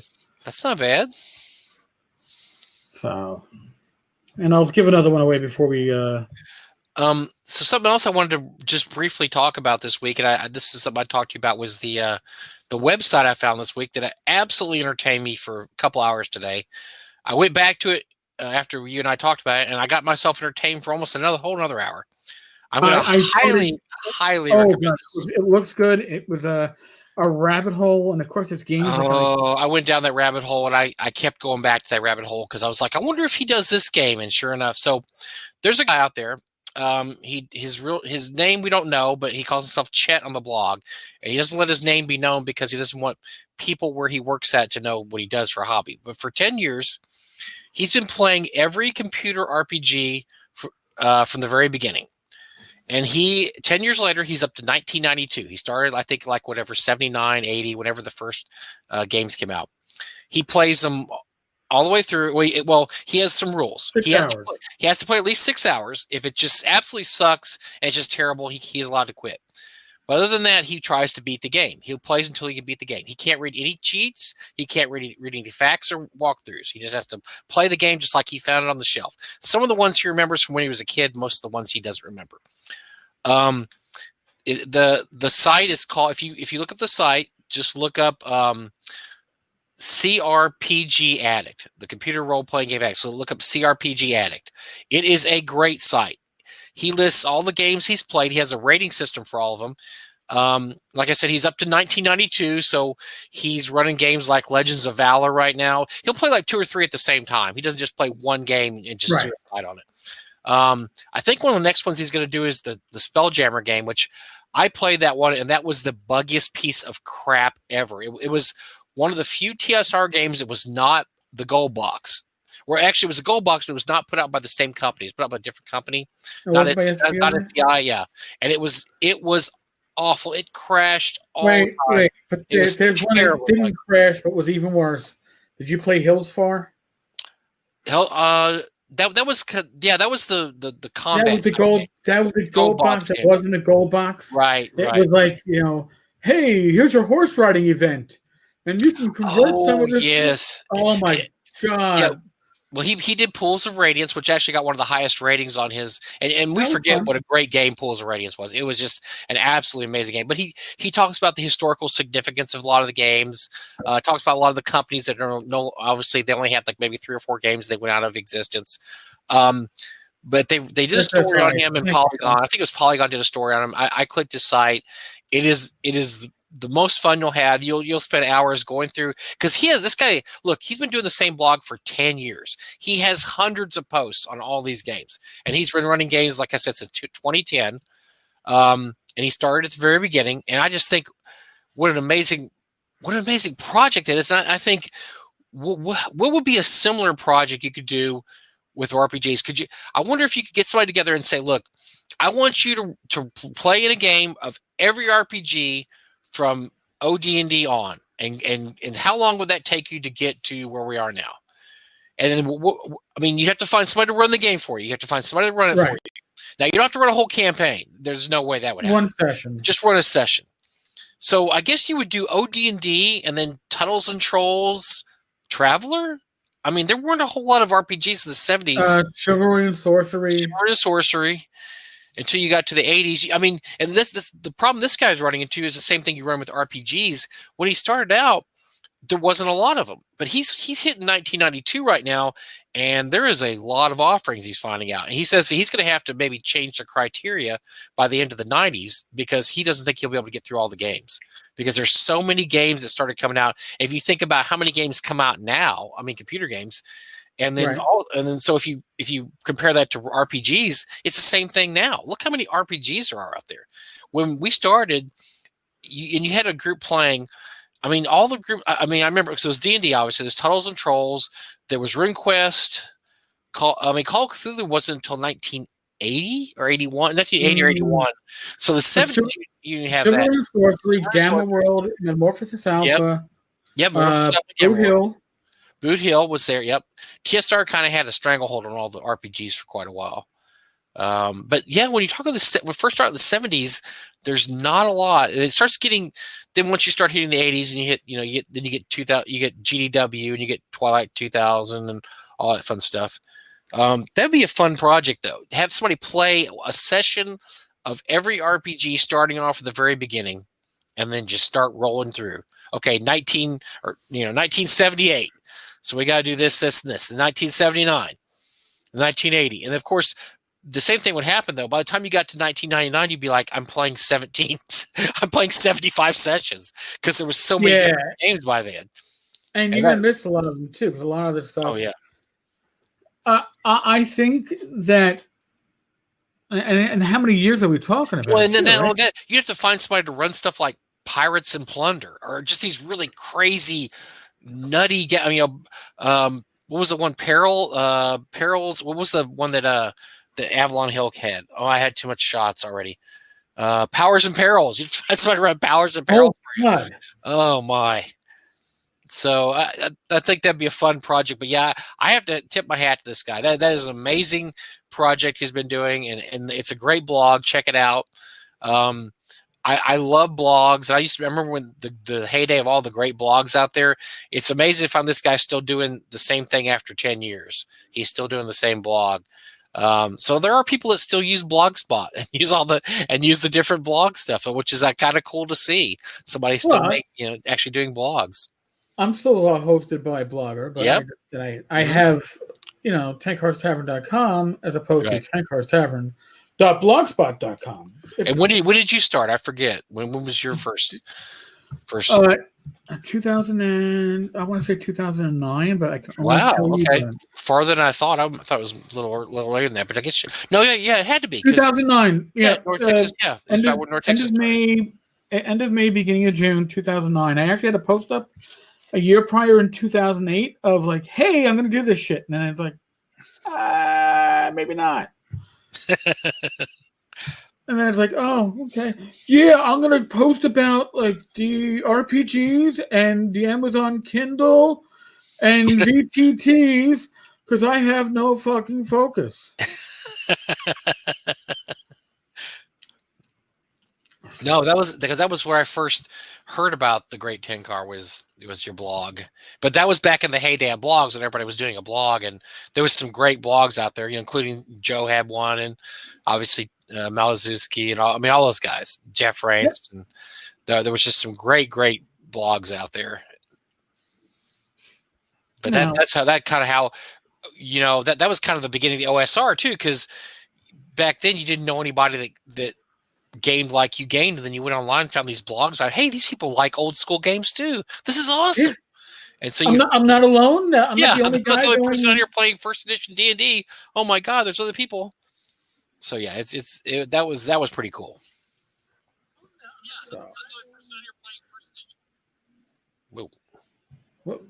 I heard somebody saying first edition. Yeah, I actually clicked. I'm messing with something. I'm trying to post the link to this guy's blog, and I clicked on YouTube, and of course I don't know what I'm doing. So that's okay. You're allowed, Mike. We're all getting to that moment where we have senior moments, so that's okay. And not only that, I've had like already 6 or 7 shots. So yeah, so you have that senior alcohol rehab moment. That's okay. Yeah. Sean Pointer put up the link. It's crpgaddict.blogspot.com. Yep, that's it. Yes, it's well worth your time. But if you like, because role-playing games are a lot of things, and for those of us who played D&D in the 80s, we were so excited by Pools of Radiance coming out because you just looked at the cover of it and you looked at the video. And you're like, man, this is gonna be a D&D game on the computer. This is what you always dreamed of. This could be, and sure enough, you got it. And it was one of the games. The few times I've gotten a game that actually met my expectations. It was so fun. That original Pools of Radiance, you play it, you're just like, this is like the best computer game ever. Because it came out, I want to say it came out in 87, 88. I mean, it was pretty early in the computer gaming days. And up to then, the computer gaming we had was, there was Ultima games, there was Lord of Might, some other stuff, but none of it looked as good as Pool of Radiance, and none of it. Better yet, none of it used the D&D rules. I mean, they had knock spells and magic missile, and they had mages. They had all the same monsters, and it was just great. So yeah, that's always exciting. Now, for those interested, you can play. I believe that Pools of Radiance is on Freenet, or what's it called? There's a site you can download games for free. I think it's free. You can get. It came out in '88. Now I don't remember whether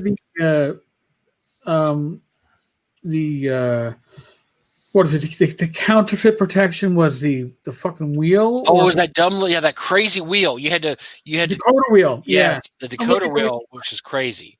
Yeah. Ever have a friend try to photocopy that shit and make your own? Yeah. I don't even know how you do that. Good Lord.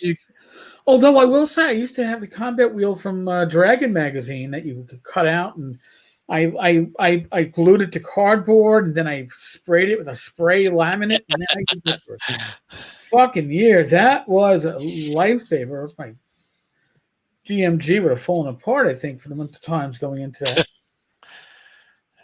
According to Sean, a lot of the old D&D RPGs are on GOG.com. Okay, I will check that out too. Yeah, I think all the Pools games are on there.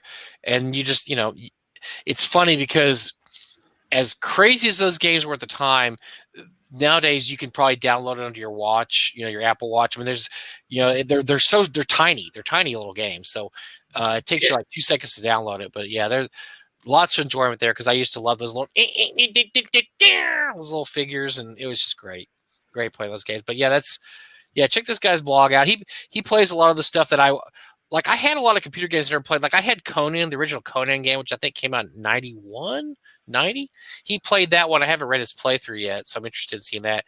He had Shadows of Mordor, which I had that computer game, which I never played. And he also had the Mega Traveler computer game, which I once again had and never played. I was really excited about getting games, but I was going to graduate school at the time, and I didn't have any time to play computer games. And it wasn't until I dropped out of graduate school that I finally got to do Pools of Radiance, like in 19. I probably played it in the 90s or early 90s. It came out in 88, but I don't think I played it till like 1990 on my Apple II, my good old Apple IIe. I had a Commodore 64. The Commodores are good. My brother had one of those. Right. Before that, a Coleco Atom. If you know what a Coleco Atom was, it was the Coleco video game system, just with a daisy wheel printer. Oh my god, fucking loud as hell, and a digital audio tape drive. The future of computing, which nobody ever else went to. The future that never came for any. Yeah. Yeah. I had the Buck Rogers game that came with it, and I think I had a baseball game. They had a Buck Rogers gold box game. They had two. They had two gold box. I played that. Yep. On was it the Sega Genesis? Oh my gosh, a few ones that I actually finished. I had a blast with that one. I finished it.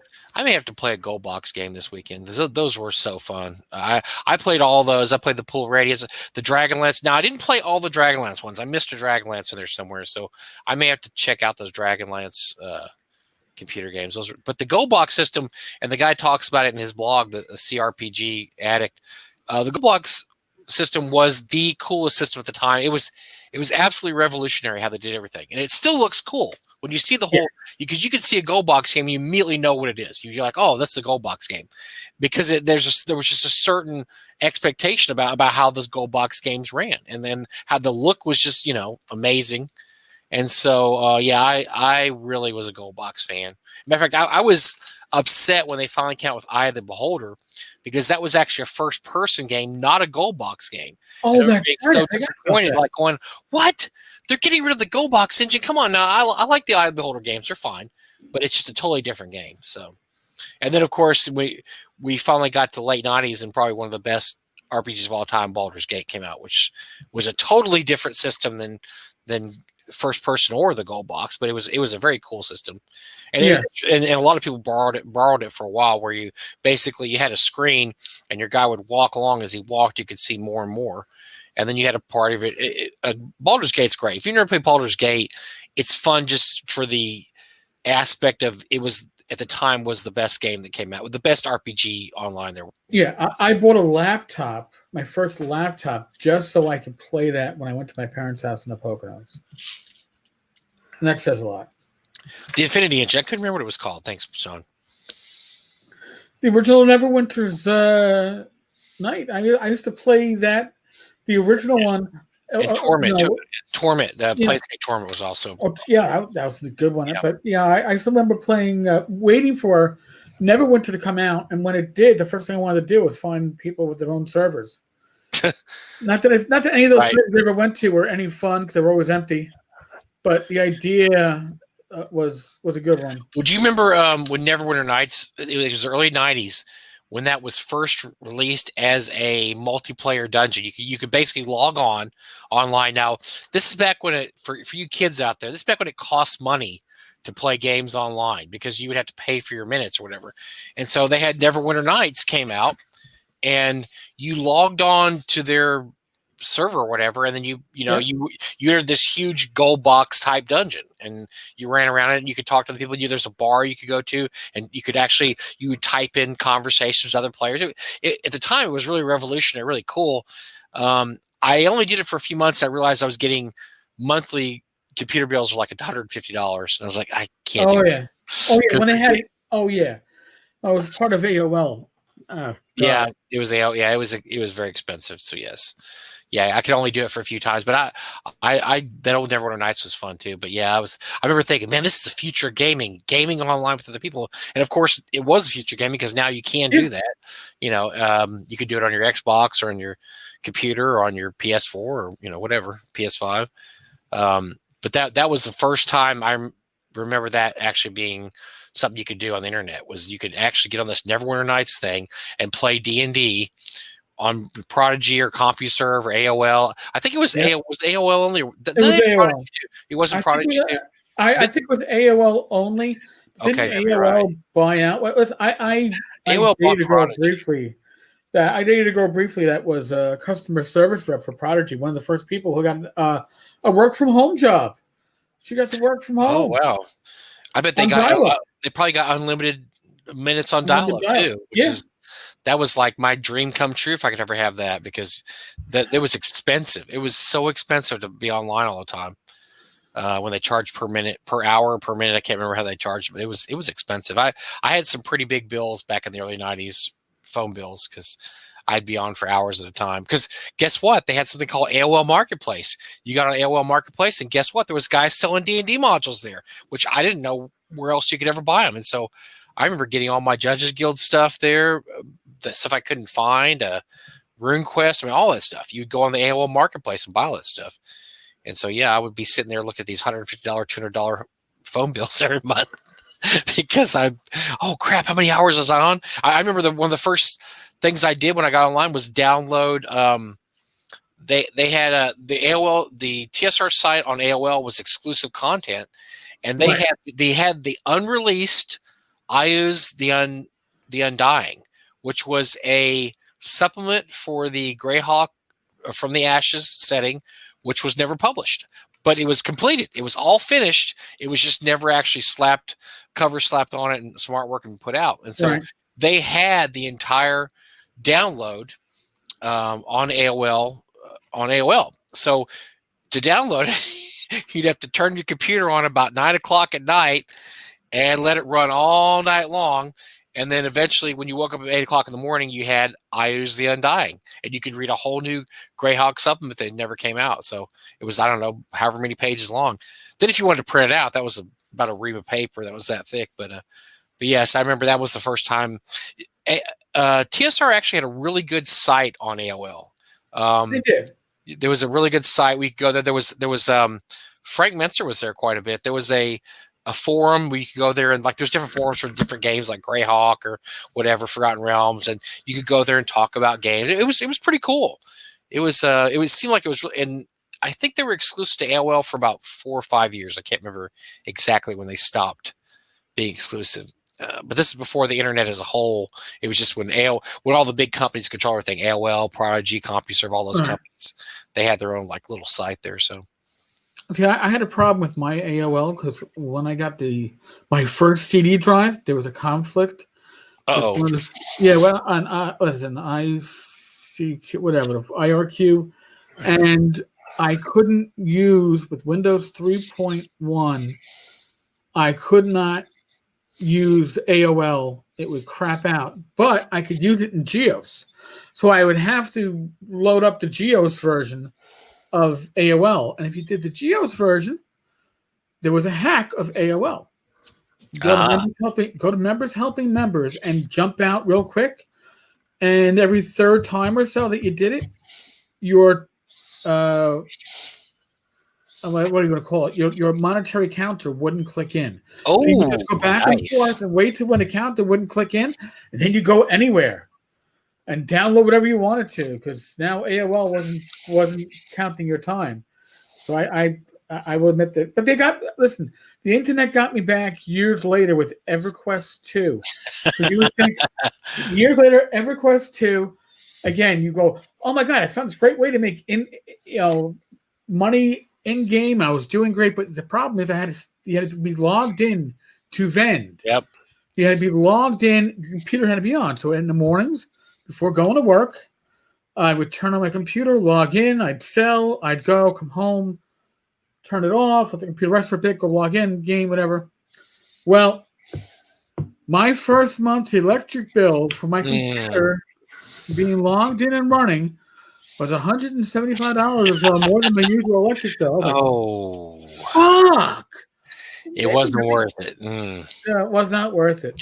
Well, I had a friend that back in the early days of Ultima, he actually made a living off of selling stuff in game, and this is like the late 90s, and that was just so shocking to me because I couldn't believe he did that. But he lived in a trailer, and he had 3 computers set up.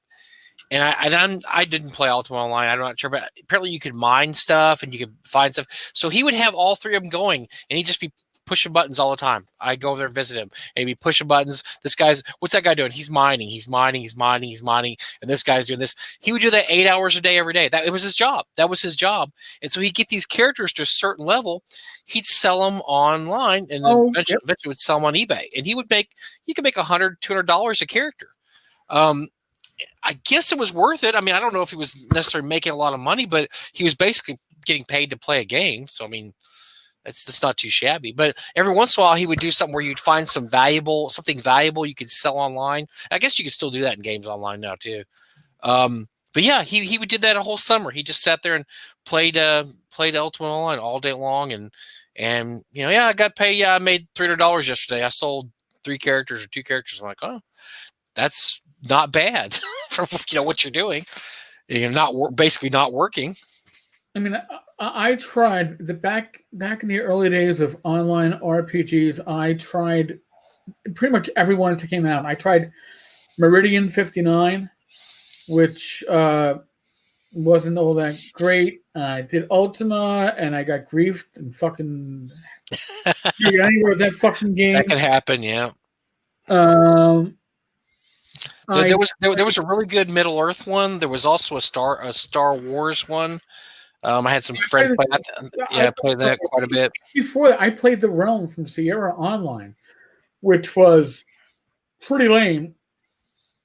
But you wanted to try them all. And then I found EverQuest and Anarchy Online, and my soul was gone for a number of weeks. Yeah, people would get sucked into that. So I was always too busy to really do that stuff full time. I could never get involved as much. And I was saying this to Zach the other day. I said, this guy that did the CRPG Addict, I need to do a project like that starting in 2000, because the last game I played in a long time was Baldur's Gate. I played Baldur's Gate, and the next game I can remember playing was Skyrim, which came out in 2011, but I didn't play it in 2011. I think I started playing it in 2015. So I went 15 years without playing any computer games, online games. I was just too busy. I didn't have time. So I missed a whole generation of games. I missed all the Grand Theft Autos and all the Fallout. And I mean, just Halo, all that stuff. I missed it all. I missed all that stuff. So I said, maybe I could do a project someday where I'll start at 2000 and start playing all the games that came out in 2000 on, because I always thought that I'd play them. One of these days I'll have time to play them, but right now I just don't have time. I got too many things going on. I'm too busy. Well, then I never had time. And then finally, not until my grandson got old enough to get an Xbox, and he begged me to get an Xbox too to play with him, then I finally kind of got back into, Skyrim's cool, man. Oh, hey, what's this game? Oh, this game's cool too. Oh, and so I started kind of getting back into the games once I saw how incredible they were compared to, when I played them. But yeah, the last thing I played was probably Baldur's Gate and Torment, and then I might have played Icewind Dale. I don't think I did.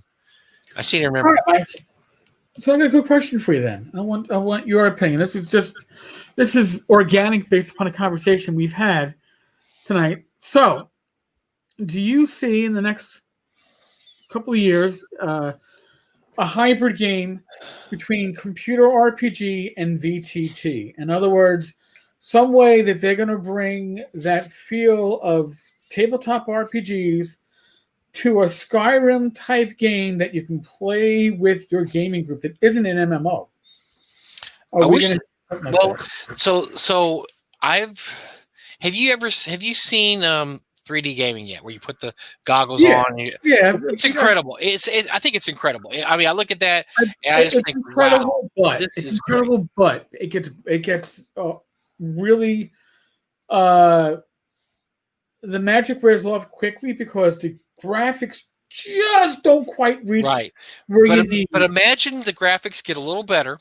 Then imagine they're able to actually link that into like where 5 or 6 people can play in the same dungeon at once. And then imagine somebody sets up Tomb of Horrors.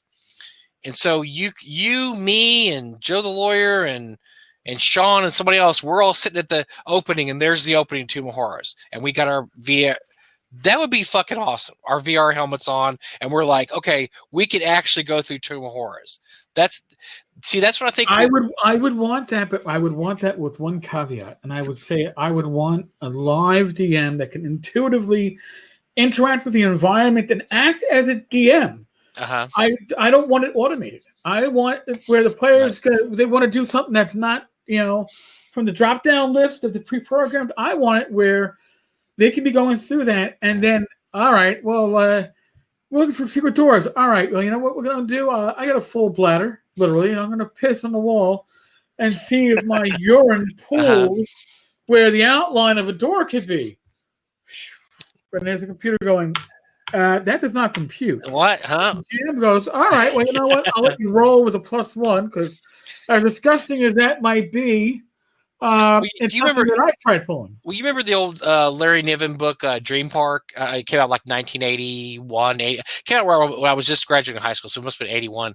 Anyway, so Dream Park, that's basically what Dream Park is. You get this character and you go to this park, and this guy, he's sitting up on this control room, and he sets up a dungeon for these, or a whole huge plot line for these to go through. But he can change things on the fly too. If he sees something going on, he can do things. And so basically, it becomes it's like the Truman Show. He's up here, directing everything, so he can see this guy's going through a dungeon, but he can also send different things against him, and so he's basically kind of a more antagonistic DM. I mean, he builds the whole dungeon, but he can also get in there and fiddle with stuff. And so, if you did something like that, that would be pretty amazing, where the DM could actually go in there and change stuff.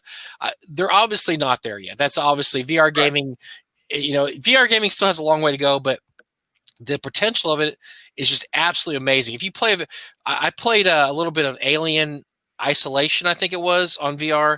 It was absolutely the scariest, most chilling thing I've ever done, because you're actually walking in those halls knowing that there's an alien, like in the movies, hiding somewhere, and he's going to jump out and eat your fucking face off. And you're just like, holy shit. And I mean, you're shaking. I mean, you're trembling and sweating. And as you're walking, because you're seeing as you walk along, you can see all this stuff, and it's just amazing. Now, so if they just improve it a little bit and get it to where, yes, like you said, a DM has some agency. You could actually have a DM that has agency that can change things on the fly. Yeah, that's kind of the ultimate. I think that would be the ultimate thing you could do.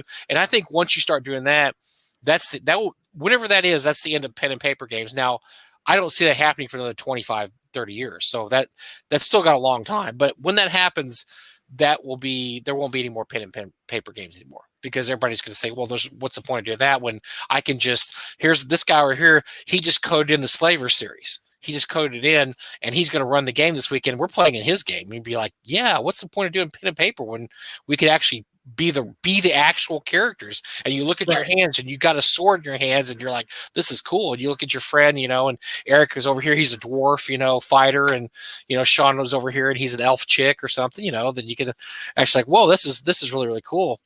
But yeah, I think that's where we're headed to with VR. I don't it's not anywhere near there yet, but if you've ever seen VR, first of all, if you haven't seen VR, it's better than you'd ever imagine, because you see it on TV and you see people talk about it. Until you actually stick the helmet on your head and do it, you don't realize how amazing it is. And it's just so immersive. It's so incredibly immersive. I did it with, Zach's really into VR. Zach Glazer is usually in VR. So I've played with his VR before. And we were even talking like 2 or 3 years ago. So it wasn't even the quality it is now. And it was still absolutely amazing. It just absolutely amazing. And apparently the stuff they have now is even better. So that'll probably be the end of pen and pencil gaming when that comes out, but we don't have that. We'll be dead before that gets that good, I think. I really do. Yeah, sad, ain't it? Sad in a way. I mean, Yeah, it's like I said, for me, that would be the pinnacle. DM agency in an immersive virtual environment. I mean, even the latest version of Neverwinter Nights was trying to say like, oh, well, you can run adventures like a G. No, you couldn't. Not really. Yeah. No. And I wouldn't even need that VTT, the virtual aspect of being that immersed into it. But the tools weren't there to run an adventure anywhere near like you would a tabletop RPG. Now, imagine going to now. Here's the cool thing about VR. Imagine going to a convention, and they have VR rooms set up there. And so let's say, you can't afford. Let's say you can't afford a VR system, right? Or you afford basic stuff. Well, that's one reason to go to a convention, because you can go to a convention, go into one of the VR rooms, put the helmet on. There's 6 other guys at the convention, or 10 other guys. You can all get together, and go, hey, what's going on? We're going to go through, like you said, Tomb of Horrors or something. That would be fun. I mean, that would be a reason to go to conventions. I would definitely go to a convention. Again, but that is added value. I think that is something that conventions going forward are going to have to figure a way to add value to the experience of going to a convention. When I go, well, we offer games to play. Yeah, but I can do that online in my underwear at my desk. And you do. But I do. But I'm wearing pants now because it's you, Mike. I wanted to make sure. Thank you. Well, that's one of the things that Doug does. He started doing it 2 years ago at the convention. He has about 15 laptops, and he has a room, and all the laptops are hooked up in there. And I'm sorry, I don't remember the name of the game, guys. Some of you guys might remember it. It's a Star Trek kind of genre game. But basically, you sit down at the laptop, you log in, and you can actually run this kind of Star Trek type game with other people in the room at the same time. And I don't remember the name of the game, but it was very popular. I know which one you're talking about. Yeah, I don't remember the name of it, but it was people that played it really enjoyed it. And so a few people asked Doug if he could expand that and include other games on there. So Doug's been looking for some other stuff to run on there that is like that type of experience where you log into the laptop and there's a big screen up there and you can basically do stuff on the screen. I would think that adds a level that you're like, wow, I wouldn't be doing this at home. Yeah. And I mean, because listen, I go to conventions to socialize, as do you. I don't know if the majority of attendees at conventions go socialize. I think the majority go to game. Used to be me. I used to fill my fucking schedule with games. Now I fill my schedule with running 1 or 2 games, working the convention table. I'll even be happy to run it when it's not. But you're not down for the next 3 hours. Yeah, but it's either this or sit in my hotel room. Right. I could sit at home and do nothing. I'd rather be out here. I'll help and again, socialize. That's what I'm there to do. I want to meet my fellow gamers.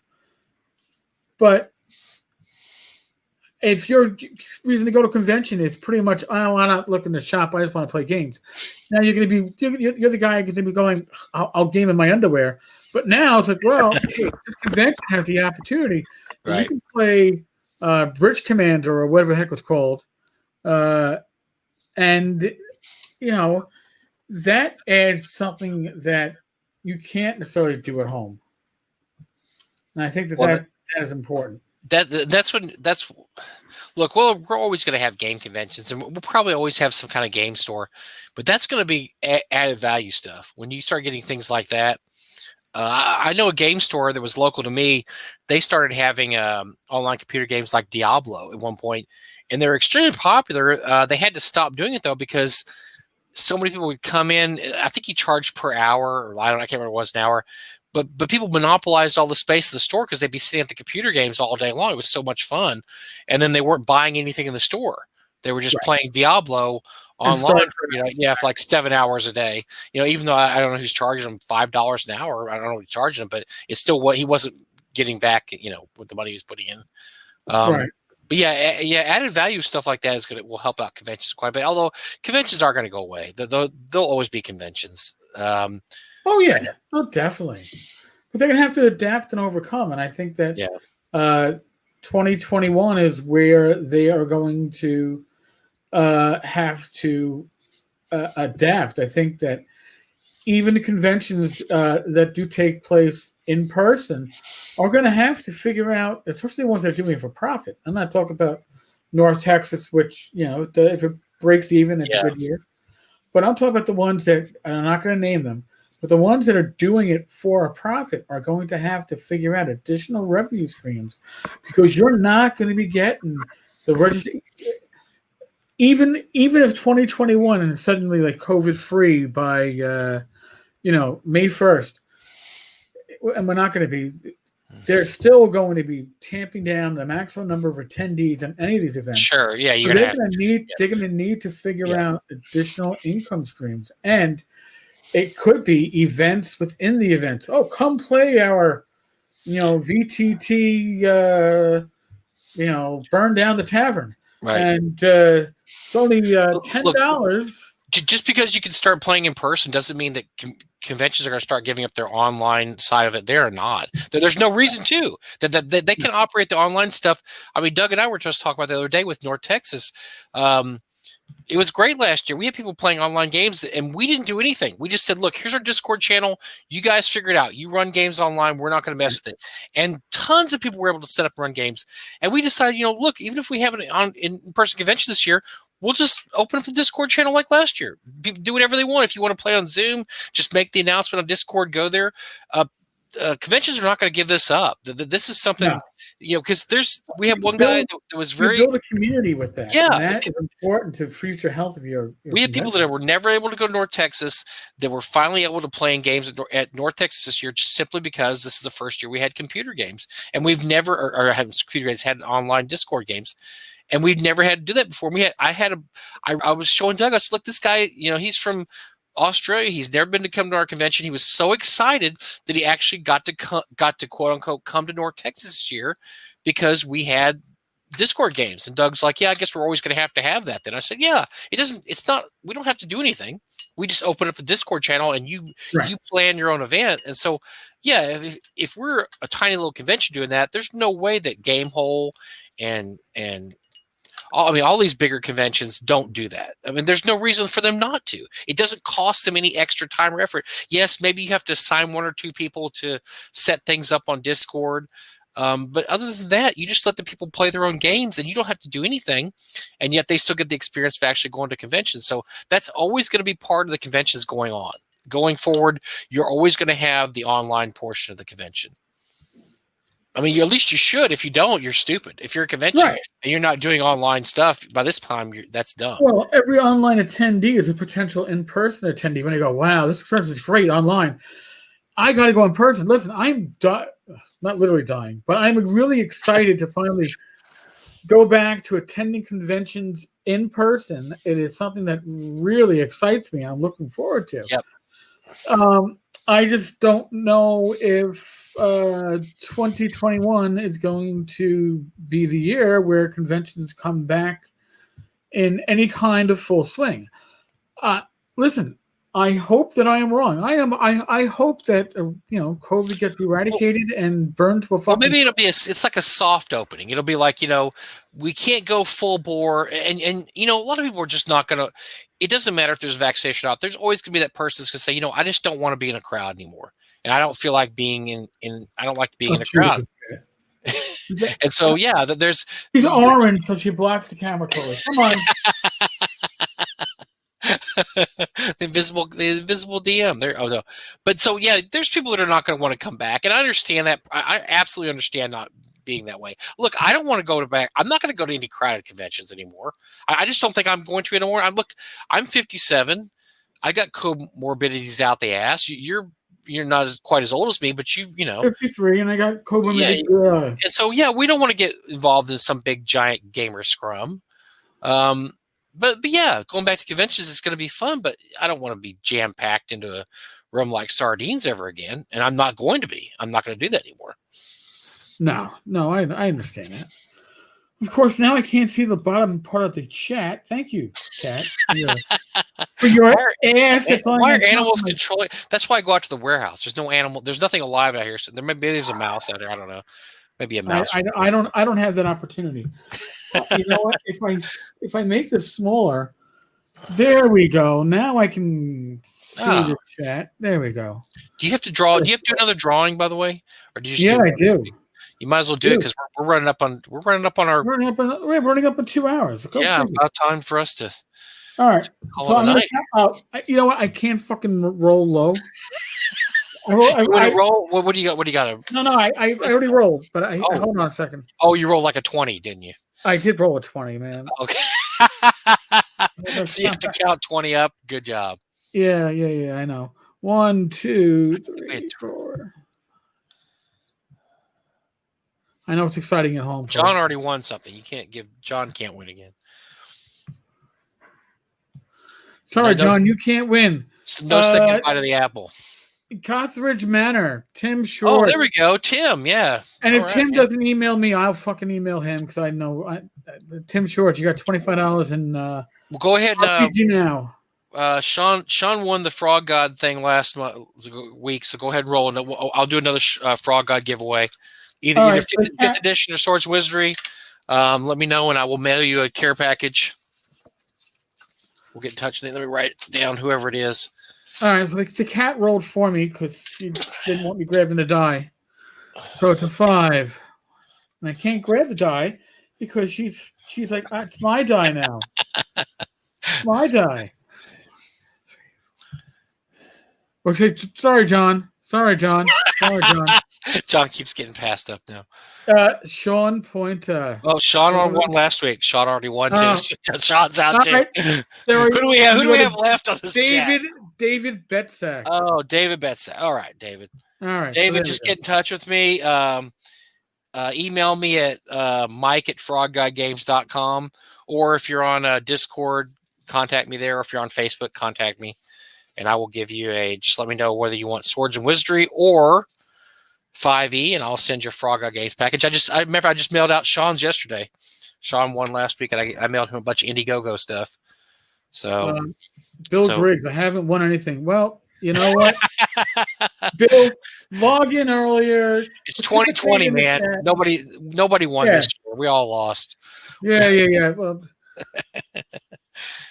Just contact me, Facebook or Discord, or email me, David, and I will get you. We'll get you a packages, Frog God Game stuff. Are we giving stuff away starting next year too, or is this it? Is this the end of our giveaway?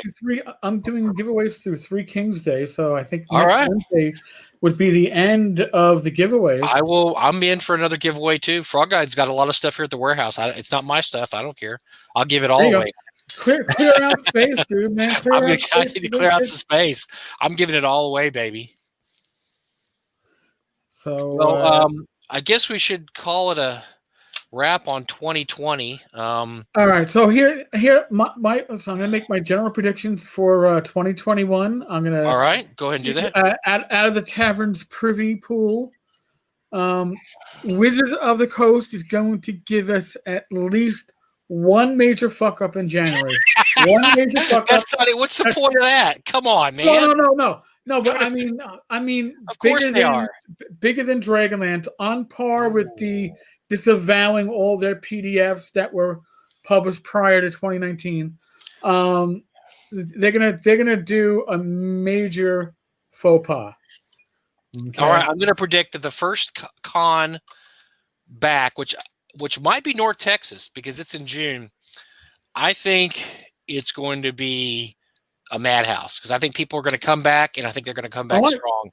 I would say, but I also think I think we're going to have Gen Con. I'm going to predict we are going to have Gen Con this year. I know they're trying to couch it that they don't know, but I think I'm going to go with my prediction earlier. Indianapolis and they're all going to get together. They're all going to get together and get this. Indiana's going to get this done. We are going to have Gen Con next year. I don't know how it's going to work, but I just know we're going to. They're not going to let another year go by and not have Gen Con. So that's one of my predictions right there. Gen Con will go on. Okay. I predict that Paizo is going to go back to the well, and they are going to find a way to re-release Pathfinder 1E as a collector's edition. Ooh.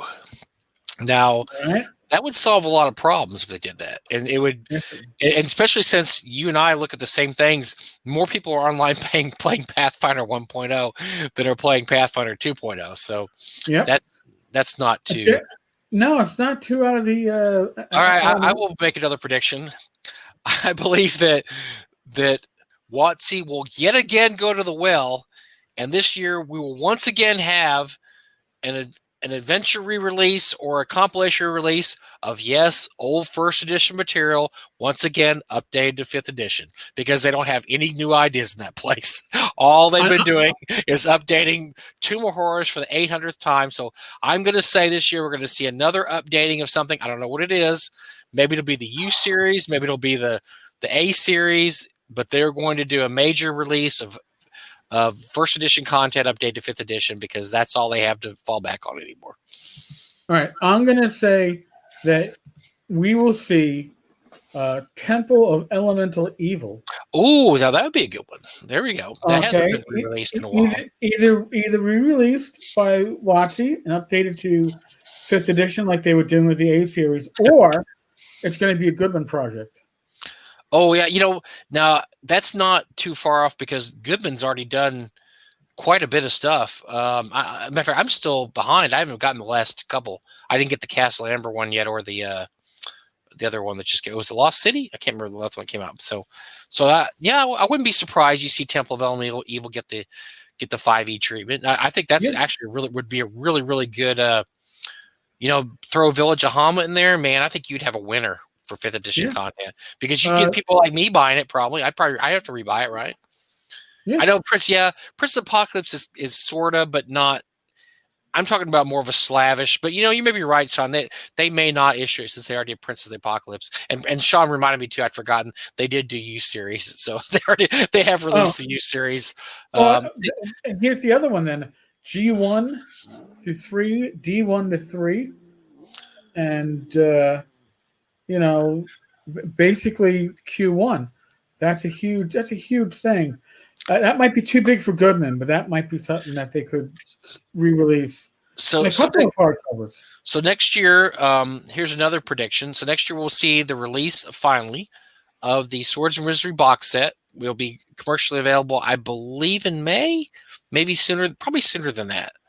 I think that you're going to see OSR is going to hit it even bigger than it did this year. I think you're going to see the OSR grow even more than it did in the last few years.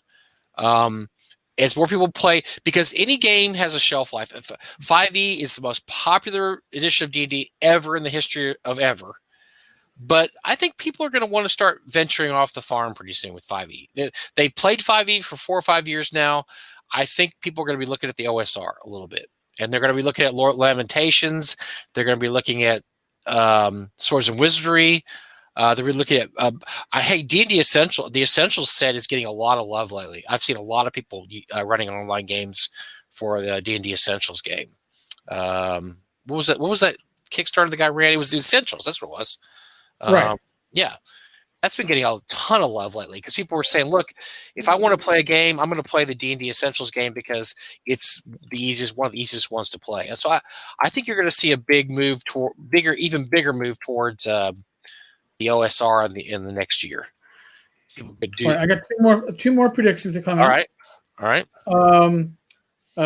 Gareth the Hutt will not release Far West.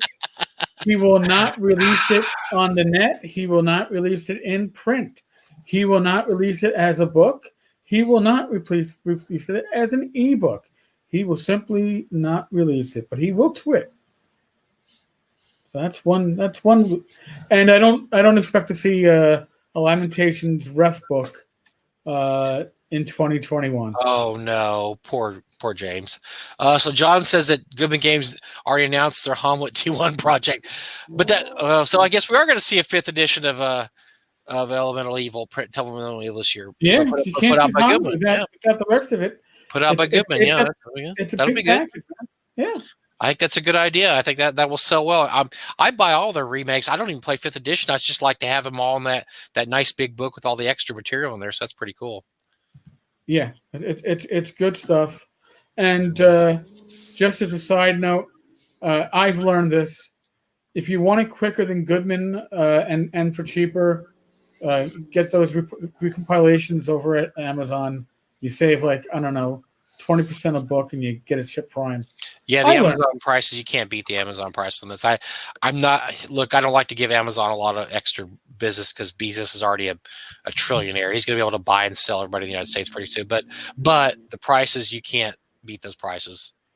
That's you might look on eBay too, because eBay, some of these retailers get multiple copies and they dump them really cheap on eBay. So. So I have one more prediction. I think we're gonna once again. I think classic D&D stuff will break records again next year. I think we're going to see we saw some crazy prices in the last few months. I think the prices they only have one way to go is up, and you're going to be sitting there thinking, why didn't I buy a white box for $150 a few years ago when those things are going to be $15,000 a piece pretty soon. Maybe not 15,000, but 1,500. Yeah, they'll be pricey. They're going up in price. So if you have that old stuff, hang on to it. If you want to get the old stuff, I'd buy it now before it gets crazy. Definitely, folks. If you are watching this, whether you're watching this live or you're watching this after we've recorded this, please subscribe, like the video. It helps us. It helps us get out to more people. It helps us get into YouTube's. Magical web and get out there and show up in search results. And if you are listening on the podcast and you want to participate in the live streams, Mike and I do this every Wednesday night at 8 p.m. Eastern. And we love to. We'll be back next week for our first show of the new year. Yeah, maybe we'll have a guest. I'm hoping. I think I got some possibilities. I don't know if Eric's been looking around, but I found a couple of people that I might be able to throw. I might have one or two. I think we have a good year of guests coming up, but I think that we were best served not having a guest with this episode. No, this is our drinking year end. Yeah, listen, this is not a celebration of 2021. It's a celebration of 2020 is coming to an end. We come not to celebrate 2020. We come to bury it. Yes. Yes. So hopefully the rest of you will join us again next week when we do this.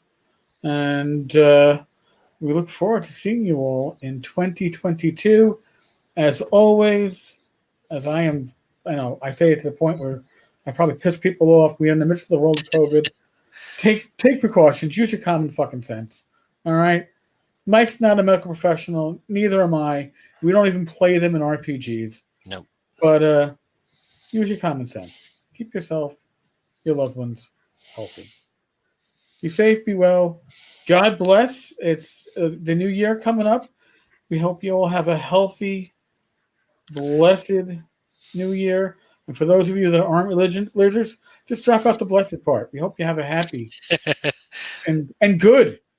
Yeah, thanks so much for watching us on YouTube. This is a labor of love for Eric and I. We're not making money doing this, but we're having a great time. So, but it helps. Numbers helps. The numbers do help. The more people listen, it makes us.